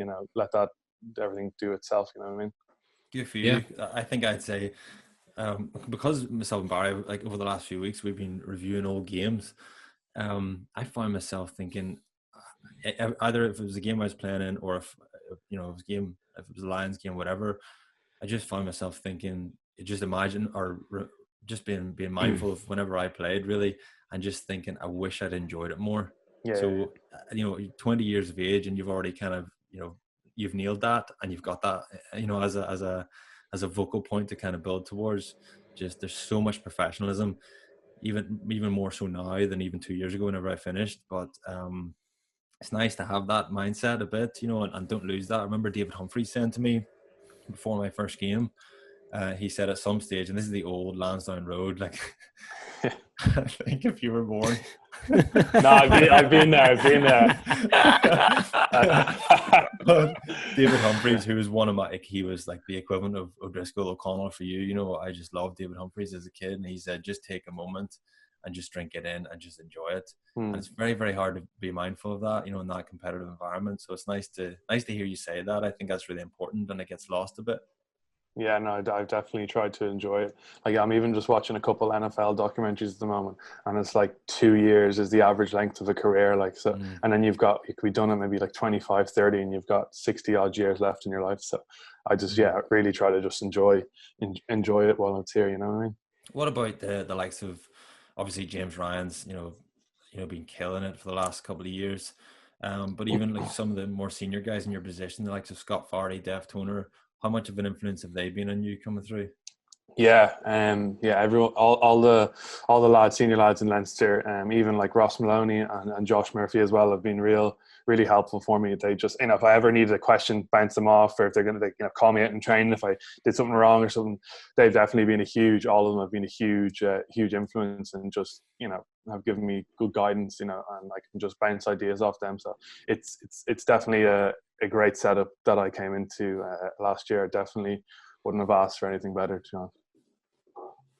Yeah, Leinster are just there's something going on there with young fellas like you coming through, and just obviously some of the more senior guys like Carney, Johnny, Dev setting the tone, and then young fellas coming in and just seamlessly slotting into place. There's something special going on in Leinster. It would seem a shame not to just chop the season, give it to them, and then we'll move on.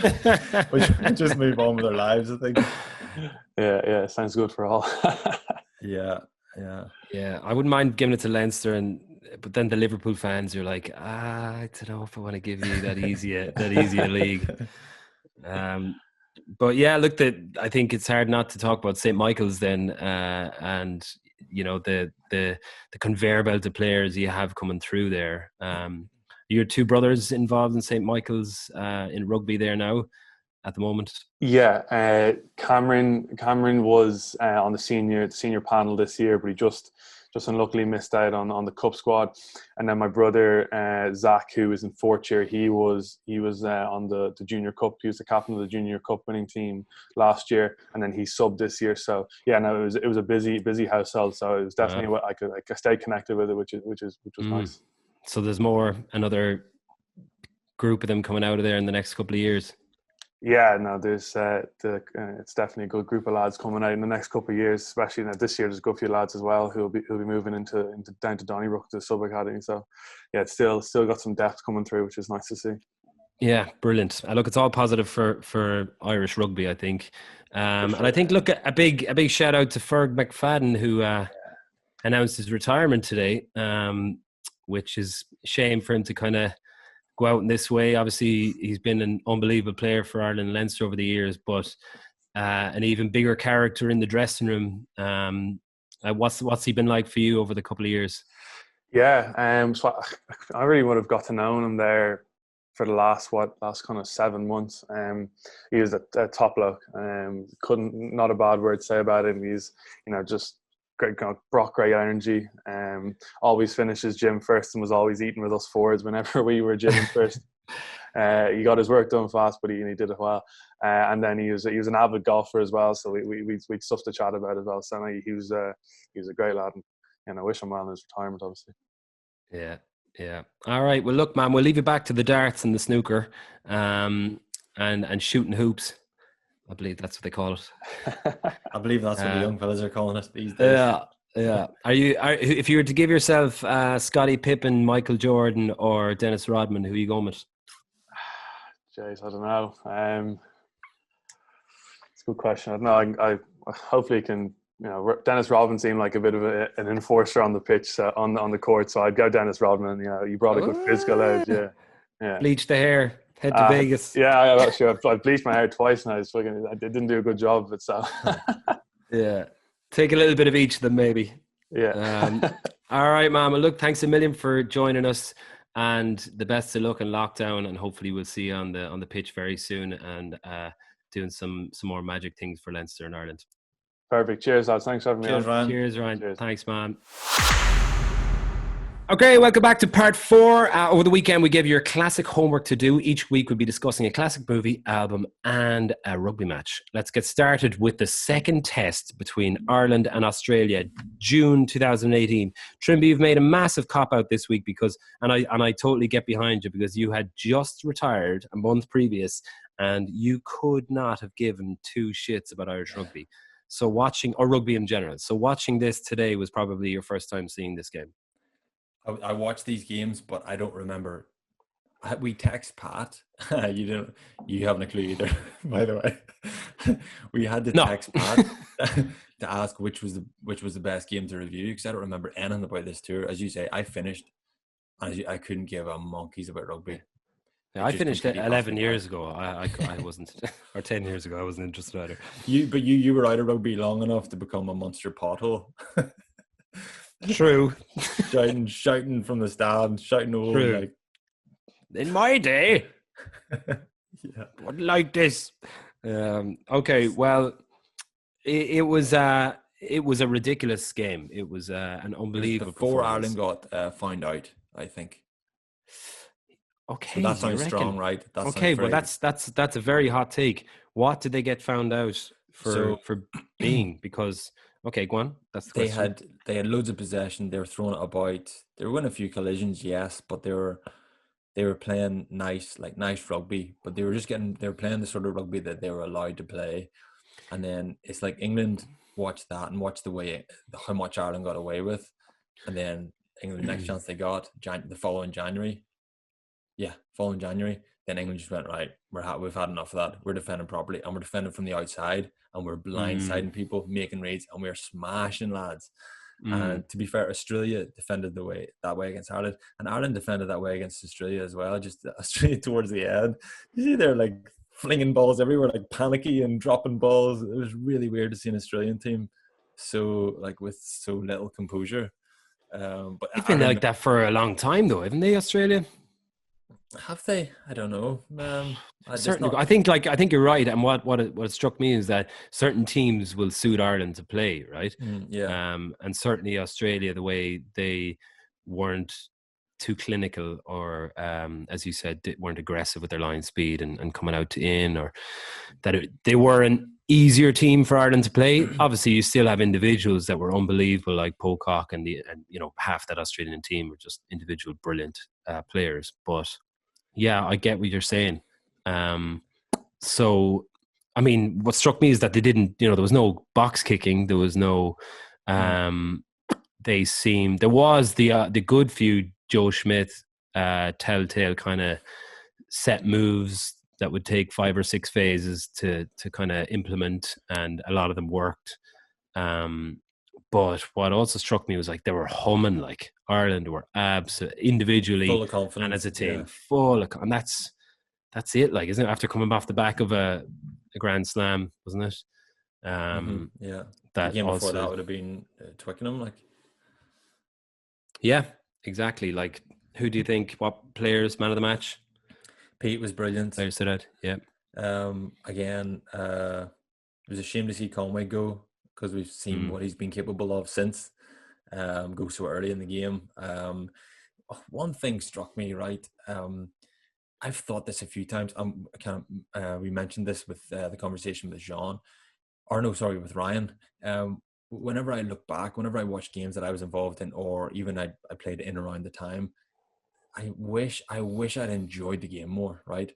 And it looks like, you see whenever like Pete, for example, or Pocock, whoever, make a turnover and they get blasted out and they get the penalty, and they know everyone's looking at them, the camera's on them. And why do we feel like we have to put on this poker face, like we don't care? Like, why do we not celebrate? Why do we not celebrate that? Why do we not even smile? Pete at one stage got smashed out, incredible turnover, and he got up, like he looked grumpy enough, and he like touched his ear and he was checking, like as if he was bleeding or something. That is the least of your worries. You've just got a turnover. Everybody's looking at you. You're your team's hero for the next like 10 seconds. Everybody's like, what a legend, But isn't that smile?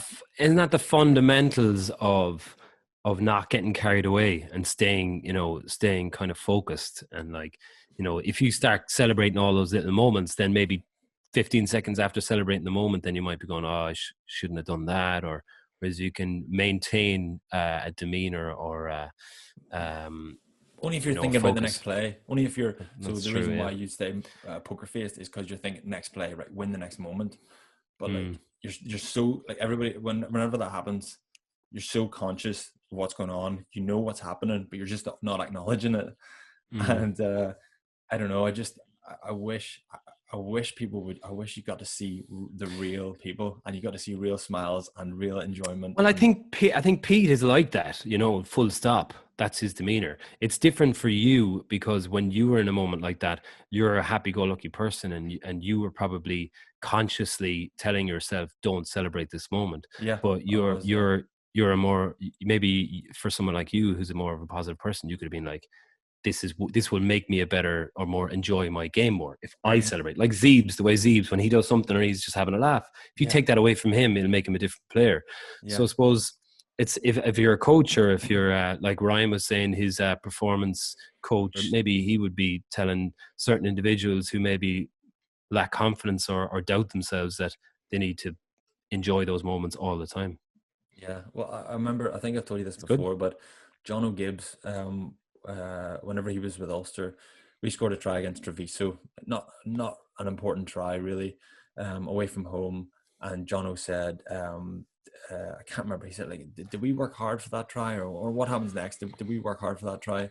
And they were all like, yeah. And he said, why does nobody look happy? Why does no one look pleased with, we've accomplished something that we trained hard on, we executed it correctly, and why are we not happy? And I think you've seen this from Saracens as well. Like, Saracens do this and England do this. They bring an energy all the time.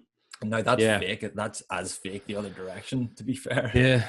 But Jono was making the point, if we score a try, or we execute something we trained hard at and we get it right, why don't we enjoy that? We're present, we're all together, we're celebrating, and we create a bit of an atmosphere out of that, and that energy then creates more energy.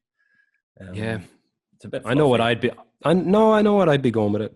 I'd be going with celebrating the moments if that works, but each to their own, I think. But it was a brilliant performance, brilliant game. I thought Earlsey was unbelievable.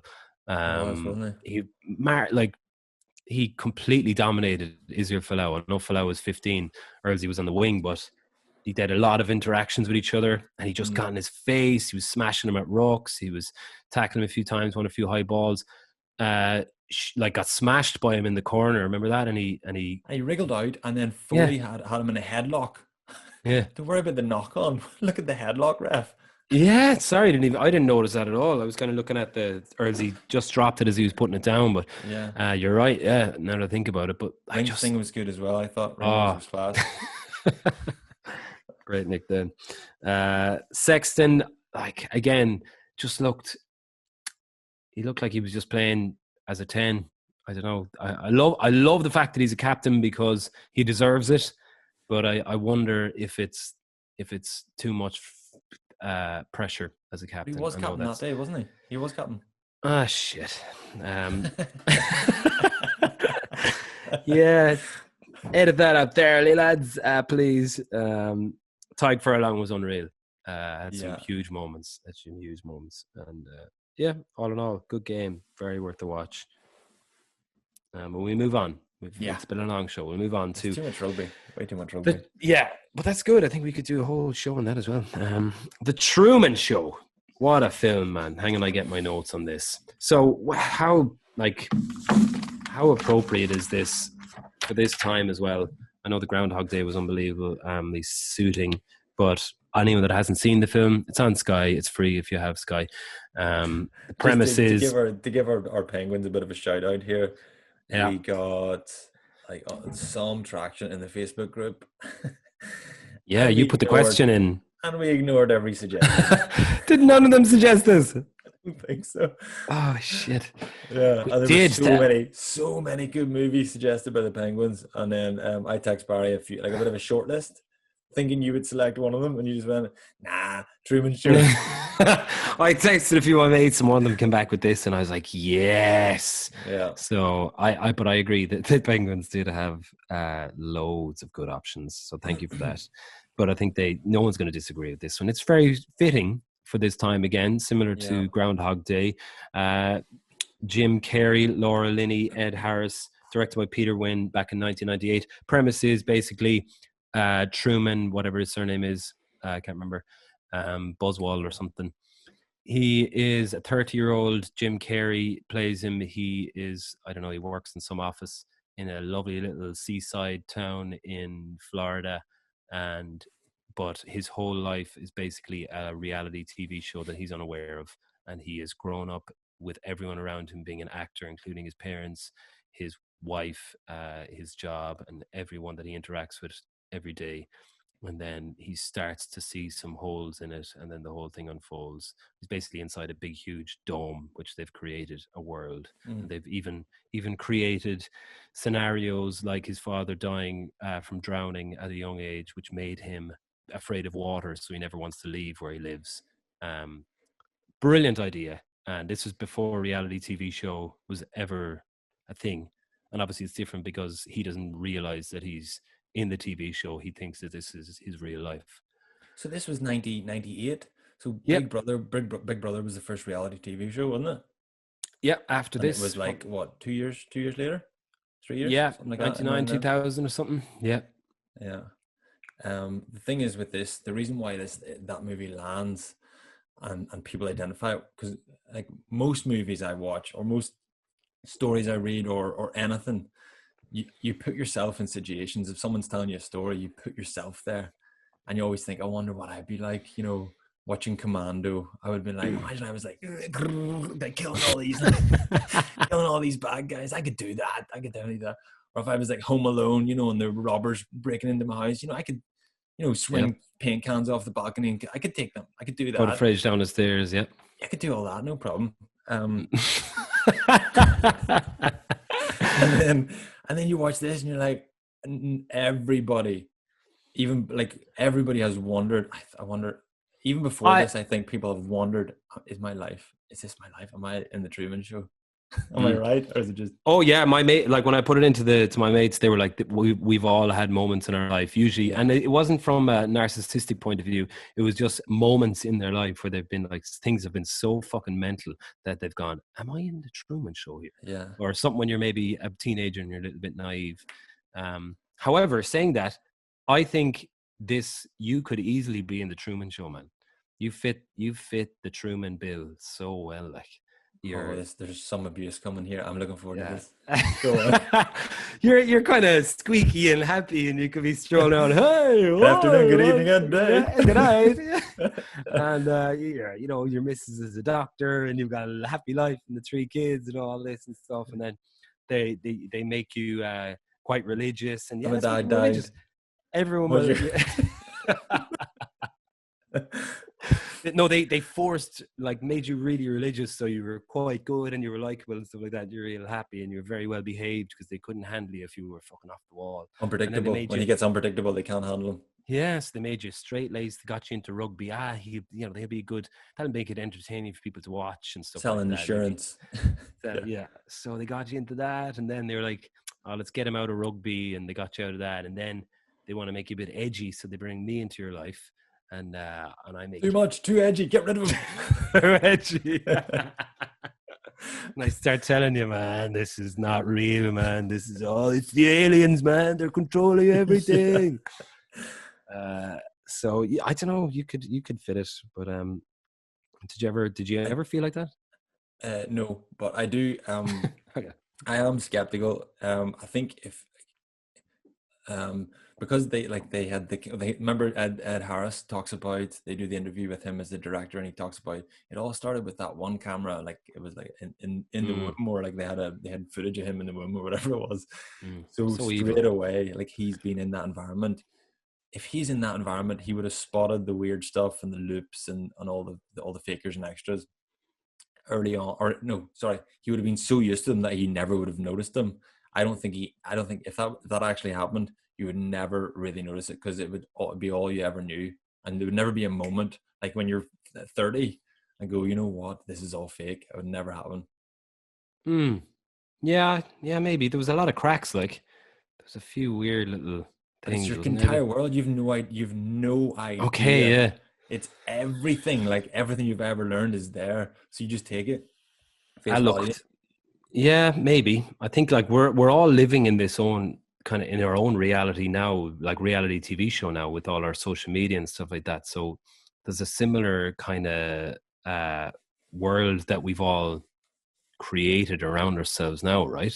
Where we're looking at ourselves and wanting to be like perfect and stuff. And it's how can you, like, I always think about, how do you live in that world but be authentic? Is it, because it's like, I don't want to just get rid of all social media, but I'd like to live in it and be real, because it's so much of it is so fake that people will start, which comes first? Like, they start becoming fake because of it, or are they fake anyway because they've always grown up with it? Yeah, it's a bit of a I think it's when you start singing songs into the camera. That's me. That's me being me, man. If I didn't do it, that wouldn't be me.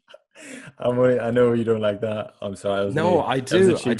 Have the schlag. Jim Carrey is unbelievable. One other quick one. You mentioned a few weeks ago Unorthodox, the documentary or the series on Netflix. I watched it last week, and it's incredible. Yeah, it's amazing. Brilliant. Really, really powerful, class. And could be similar, like him. Yeah, similar themes. Whenever he got out of the place at the end, why on earth would he like cope or get on in the real world? It just reminded me of that girl. There's a brilliant. I read that the Truman Show originally, the script he was supposed to be based in New York, and it was much darker. He was a bit of a drug or an alcoholic, was cheating on his wife with prostitutes, etc. And they were like, we can't have him be that weird, because it's not that relatable and it's kind of depressing. So we needed to be like, he is your stereotypical happy-go-lucky, fluffy, everything's great. And it's like, that's what it's like when you go on, like, because it's basically the whole show is about being controlled by branding or products or consumerism, and how your whole life and your experiences have been controlled. You've been told what to do. And I suppose if they did that in New York, would be quite different to that, because he'd be, making his own mistakes. But that's why I see all these people on Instagram and social media and stuff that are like, yeah, check out this and stuff like that. It's like, that's so fucking weirdly fake, and I don't know how to deal with that. I can't take it in. It's so fake. It makes me hate those products. Yeah. It makes essentially, me like, want them less. No, yeah. And I had another. Oh yeah, so the Charles Manson thing that I'm watching, or listening to, that's all based in Hollywood, when Hollywood in the 60s was such a crazy place, and everyone was massively influenced, and still is massively influenced. Like, we've also watched In the Shadows, which is a documentary that came out recently, which is about how Hollywood controls our brains with everything we see in Disney, everything we see on television shows, and everything, which is a bit far-fetched. But there's something in it, how we're programmed by what we watch on TV, obviously, because that's all we fucking talk about. But this Charles Manson thing, like, he got into Hollywood, and everyone that was living in LA at the time, they were all like, in the 60s, everyone became kind of, it was hard to tell different people apart. So everyone was like either a hippie or, businessman, an actor, a musician, whatever, but everyone kind of looked the same. Everyone was just living this wild life, and people became it was hard to tell who was evil, who was good, who was bad, who was talented, who was shit. And it just became this weird world. And when Charles Manson did all those, I suppose, inflicted the murders, he didn't actually commit them himself, but he was responsible for them. It blew a hole open in Hollywood, and it was, you realize the underbelly of Hollywood was that it was dirty and grimy, and there was a lot of, people like the government, police, politicians, everyone involved in making it a pretty, I don't know what's the word, just a dangerous place that was kind of quite controlling, and everyone then wanted to be a part of it. Like, we all everyone's like, oh yeah, Hollywood, and everyone wants to be. So I just feel like the Truman Show is almost that, in a bubble. It's like trying to make people the ideal life. And I think we're all kind of experiencing that now. We're looking at the social media and kind of, the ideal life, but it's all fake. And end of my rant. So so that ideal life on social media and Instagram is, everybody's trying to be unique at the minute. Everybody's trying to come up with something different or quirky, and the sooner we realize we're all exactly the same, the better. Because I've started doing a bit of baking, made a few sourdoughs. I've ordered a coffee machine. I'm not gonna start nailing the latte art. As soon as I start thinking that, then I look at Sean Reedy's cooked a sourdough. I'm like, that was gonna be my thing. I'm like, he's done that now. He's done it. Yeah. So you're judging yourself based on him. You're kind of comparing yourself, looking at him. Yeah. Well, yeah. Or I'm just saying, you think you're unique. You think you're doing something different. Everybody's doing exactly the same thing. Everybody's eating more. Everybody's trying to do 100 burpees a day. Everybody's doing your that run, whatever it's called. Yeah. And everybody's doing exactly the same stuff, and we're all clones, because we've all got exactly the same influences. We're all Truman Buckwheat, or whatever his name is. Jim Carrey. So we got to break out of it. We can't. And Jim Carrey broke out of it, man. So this is Jim Carrey is living the Truman Show. He became like the crazy most famous person in the world, charging $20 million for his films over like a 4-year period, from Dumb and Dumber to Pet Detective, then the Truman Show. And then he kind of went a bit mental over the last few years, but it's kind of him just have you seen all those interviews in him where he's realizing that I've seen a couple. He did a bit with Jerry Seinfeld, comedians drinking coffee in cars or something. Did you see that one? I didn't see it. No. He's weird in that. Was Truman Show? It was before Eternal Sunshine. Was that it? Yeah, I'd imagine so. Yeah. Weird. Like that was a reflection of where he was going at the time. The other thing is he Truman Show was the most normal role for a while that he played. And there were moments where there's the mask, Ace Ventura, where they're just moments you're like, there you are. Oh, totally. Yeah, and he's got that face, and he's doing. Yeah, he's perfect though. He's a brilliant man. Yeah. And The Man in the Moon. I told you about this before. That documentary is on Netflix. Here comes the cat. Sorry. Go on, Ginger or Scotty. Is he after knocking out my microphone? No, he's not. Man on the Moon. Yeah, Man in the Moon. Yeah. He was in that as well, and the documentary's on Netflix. Actually, you should check it out. And he's just, again, kind of, he becomes Andy Kaufman. Long story, won't get into it. We've got to discuss 22 million Bon Iver. Finally, you're not a fan, even though you're supposed to be going to the gig tonight. I'm going to call in Diarmid, our genius videographer, who's going to come in here and tell me how much he loves Bon Iver. Diarmid, welcome to the show. Diarmid, our Bon Iver correspondent, connoisseur, whatever it is. Yeah, so we were all supposed to be in the Tree Arena tonight. Sorry, go on, Trimby. You look like, very quickly, you've seen Zach Galifianakis between two ferns. Between some sort of tree and some sort of thing. Plant. Yeah. Plant. Follow-up series. Yeah. It's lower budget though. I'll watch it. The ferns. So we're supposed to be in the Tree Arena tonight, lording up Bon Iver, his sounds washing through us. But alas, we are not. We're here in our kitchen talking shite about it. But I know for Emma, Forever Ago, his second album, first album, their first album was is one of your favorites of all time. We could spend all day talking about that and how he created it on his own. He went up to also in isolation, cabin. so weirdly appropriate for isolation, just like the Truman Show. So we probably should have picked that one, shouldn't we? But so you can talk briefly on it. Tell us how he recorded that.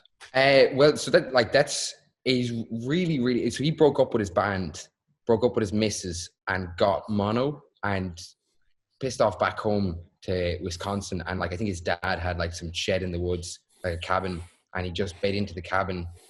I think he got addicted to online gambling, and it didn't intend on making any music. But I think as the creative genius that is Justin Vernon, I don't know, you keep him away from it for too long, and fucking made Forever Ago, which is one of my favorite albums of all time. And I think what I love about that, you said he got addicted to online gambling, etc. He wasn't going down there, and his story isn't I was just making music every day. He was drinking booze in his underpants for a couple of days a week, just fucking out chopping wood, messing around, and then he'd pick up a few instruments and start playing tunes. That's it. Keep And himself it's going. it's so good. And it's just something that just him in isolation, thinking about a relationship, and it's just brilliant. And man, and you can really see it in the album as well. It's sort of, it almost has a feeling that it was never supposed to be seen by anybody, but then got picked up and he ran with it. Yeah, and as good as that was in isolation to write something like that, and as poignant as it is for us now, I feel having to listen to 22 million and sit down and in times like this, listening to an album like that, for me, just resonates with me. The songs sound like parts of my day. I listen to certain songs and I can think, I feel it, I can visualize it. It's really the sounds, the samples he used, what a step in an unusual direction. Every song pretty much has a sample on it.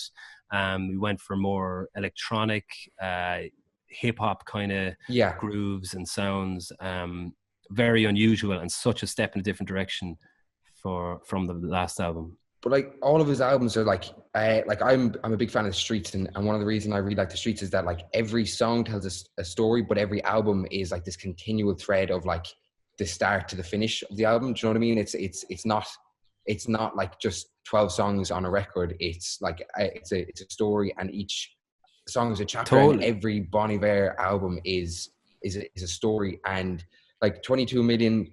Even IMI, his newest album, which is sort of more down the vein of 22 million in terms of the sound, all of them are brilliant in terms of story. But even individual songs, I think Creeks is one of my favorite songs of all time. I think I remember this, Spotify did that thing where they, at the end of the year, they give you what you've listened to.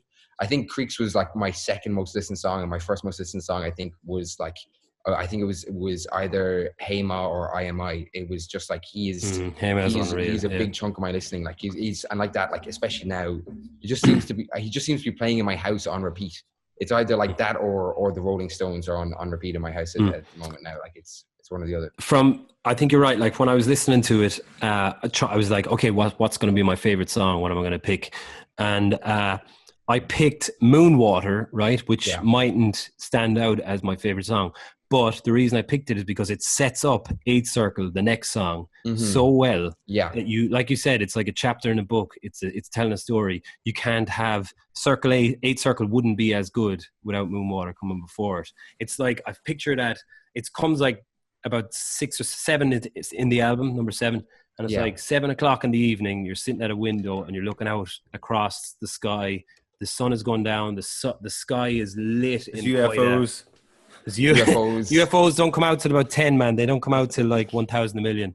But it's you're at the point where it's dusk. There's birds flying in different directions, and like the birds are kind of even talking to each other and stuff like that. They're like, well, man, and they're going like past each other. What's the crack? There's like smoke coming out of chimneys, and you're just at that really lovely moment. And that's what that song actually sounds like. Yeah, and it's just like but even like it's so hard to distinguish where one song ends and one song begins. Now there's like a couple of points, like 22 Million it's got a really jarring intro. But like if you Creeks has a really jarring intro. But even like Over Soon or like 45, which follows 8, is just like I feel like I could list that album off by heart, and it's almost a shame to put it into playlists, but it's in almost every playlist I have. But it's just it listens so well back to back. Like I think every day that I've had a shower now in the last week, I've just thrown on 22 Million. Except for maybe once. But like it's so good to just listen to it and then like go about your day after your shower and continue listening to it, or like in the evening it just suits a day so well. Like I could genuinely sit down and talk about Bon Iver, and I'm pretty sure you and I did once inside in a pub across from Vicar Street after like a Guinness event. I think we just spent like 3 hours talking about Bon Iver. But like you could talk about him all day. He's his approach is so genuine, and his lyrics are so, I don't know. I don't even know what he's singing about half the time, but they're so poignant. And look, this is we're reviewing the album, so we've given it massive praise. Trimby, you're just not as moved by it. No, I'm not really a fan this week. Obviously I listened to it a little bit, preparing what I have to say, something, to just try and keep my head above water in this conversation, really. For me, I was going to go to the gig just for a night away with the boys.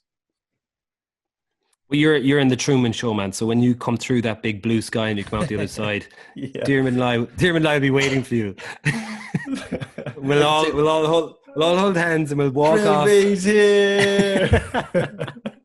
We've been waiting years for you, man. Welcome. I don't know if Bon Iver is the gig to go to with the boys though. Like I remember I saw him at Melt Festival in Berlin last summer, and or just outside Berlin, and I've never seen so many people crying at a gig, not to mention it like a festival. Like people would be crying. He was the Sunday of a festival, so there's a big come down buzz there, and there is that element of as well. But I feel like even if he was on the Friday, like I remember looking at this girl and she was bawling, crying, and I was like, "Geez, are you all right?" And she's like, "Oh no, I'm fine." But he's just like and that's at a festival, and like I'm genuinely upset that he's not playing.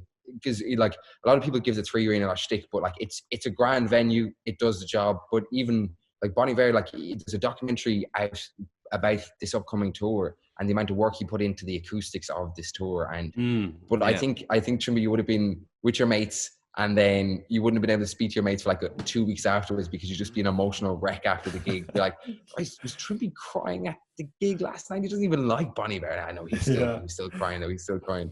Yeah, I went to the gig. I signed it. I was like, I'm going for the intention of getting a night away for a night's crack with the boys, and then it would have turned out I would have been calling Anne after the gig. I miss you so much. I didn't love you. Pick up the kids and give them the hug from me. Calling your parents, be like, I miss you guys so much. I haven't seen you in so long. But no, it's just, he's phenomenal. Like, and he's just, but even it's like, do you know of any of the other Bon Iver albums, Trimby? No, I don't, and I think I would like Bon Iver because a couple of pieces I read were comparing that album to Kid A, Radiohead Kid A. It's one of my favorite Radiohead albums. So I'll definitely get stuck into it in isolation. Yeah, that is a decent comparison. Like I think like he's worth listening to just album after album because like he's had such a journey as an artist that like do you know Francis and the Lights? He's Francis and the Lights and Justin Vernon, the lead singer of Bon Iver, used to live together, and like Francis is like hallmark, his USP is that like the vocal sound that's in 22 Million, and he kind of showed it to Justin Vernon when they were living together, and he was like, oh look at this class thing that I've just invented, and Justin Vernon was like, I fucking need that, and went through unbelievable amounts of effort to make it live, as in Francis was doing all this stuff in post and had this sort of program running through all of his vocals that was doing it in post, and Justin Vernon went to like great lengths to be able to replicate that live. And even if like especially like with Creeks, when you see him play it live, he doesn't go straight into it. He like takes so long to get the mix correct. Like you see him, and like it's the opening lyrics like Down Along the Creek, he'll just sing that over and over again until he's happy with it, and then it's just this unbelievable performance of it. And it just I really like, I love listening to live music. I'd often have like a concert on in the background rather than just a studio recording or something. But he's an artist that's definitely worth checking out live. If you watch his live at Cork Opera House and the Sounds of Safe Harbour, the whole gig is on YouTube. Cork Opera House, Sounds of Safe Harbour, 2018. I'm going to say that's pretty spectacular. And like as I said, he gets loads of samples on there. He's Stevie Nicks in one track. He's got Paolo Nutini. Every single track has a sample on it, and he gets Fiona Regan on at the end of that gig to sing 10,000 Million with him, and it's just bananas. So good. Right, and that's the one I sang. That's the one I sang on my Instagram, Trimby, as you were saying earlier on. So if anyone wants to check out me covering Bon Iver's, go on my Instagram and you'll see it. Just seeing you with that cat, Barry, I'm just imagining you doing like a really lame drop-down version of Tiger King, and it's like the Pussycat Queen. It's you just wrestling with your little ginger cat in the kitchen. He's fucking vicious, man. He'd take your eye out. He'd take Katie's eye out. Or Molly's eye out. Sorry. What's your all right, look. Scotty. No, Trimby's. Ginger. He doesn't know. Ginger, the one he keeps plugging the fucking MIDI cord into. Exactly. All right, Dermot, stay on. We're going to finish out. Trimby, we've got Penguin of the Week to do. And we've got to just give our generous shout out. Loads of good chat from the Penguins. Loads of help in selecting a movie of the week, which we ignored anyway. But keep coming at us with suggestions, Penguins. And if you like the show, can you do us a favor? Leave us a rating and review on iTunes, please. That would go very, very far to maintaining some sort of longevity when there's no rugby. We're concerned about our careers as rugby journalists and pundits. Yeah. But anyway, the Penguin of the Week goes to Katrina Sheridan. She drew to our attention the fact that Dublin Zoo welcomed its first penguin chicks since 2013. So, see, they're everywhere. Everywhere. A lot of penguin-related news this week. So, congratulations, Dublin Zoo. But even greater congratulations to Katrina. Katrina actually got onto us, and she reckons she was on the perfect crossover between Hermitage Green and Munster Rugby pothole. But she's just being quite. I'm not sure she knows how offensive that should be. I know, because she's not. I know her. I've met her a few times. She's very, very good penguin. So good penguin. Yeah. Heel, sit. Paul. Keep penguining. All right, we do love hearing from you, lads. So yeah, keep in touch, and keep the drawings coming, etc., etc. Dermot, have you had a good time on the show? I've had a fantastic time on every show that I'm ever working on. It's Brilliant. You're amazing. Great crack. Yeah, Great you're a crack. legend. We love you. The only thing though is I can still hear you introduce me as the resident dork Trimby. So you and I now are on sketchy terms. Normally you can introduce people and they don't hear, only I hear how you introduce the people. But this time I heard how you introduced me. So you better watch yourself now, pal. I meant it as a compliment. It just means you're smarter than us. He's panicking now. He's panicking now because I've got all the records. Yeah, right enough. He could bring us down, Barry. He could. Bring me down, not you. No, me and Dermot are like that, man. He's a Munster boy, like. This is it. All the way from Cork. Well, not born, but bred. Bread. That's good enough for me. Alrighty. Look, this has been Baz and Andrew's House of Rugby. Thanks to everyone for listening. Thank you for anyone watching on YouTube. Hello to you all there. Thanks to everyone who's involved in putting together this show. It takes a lot of work, obviously, that we're all in our different homes. So thanks to Dermot. Thanks to Pat. Producer Pat is nailing it. Thanks to Paul, who is just doing an unbelievable job on sound. Thanks to Anthony for all your editing work. This has been Baz and Andrew's House of Rugby here on Joe, together with Guinness. Party on. Party on. Party on.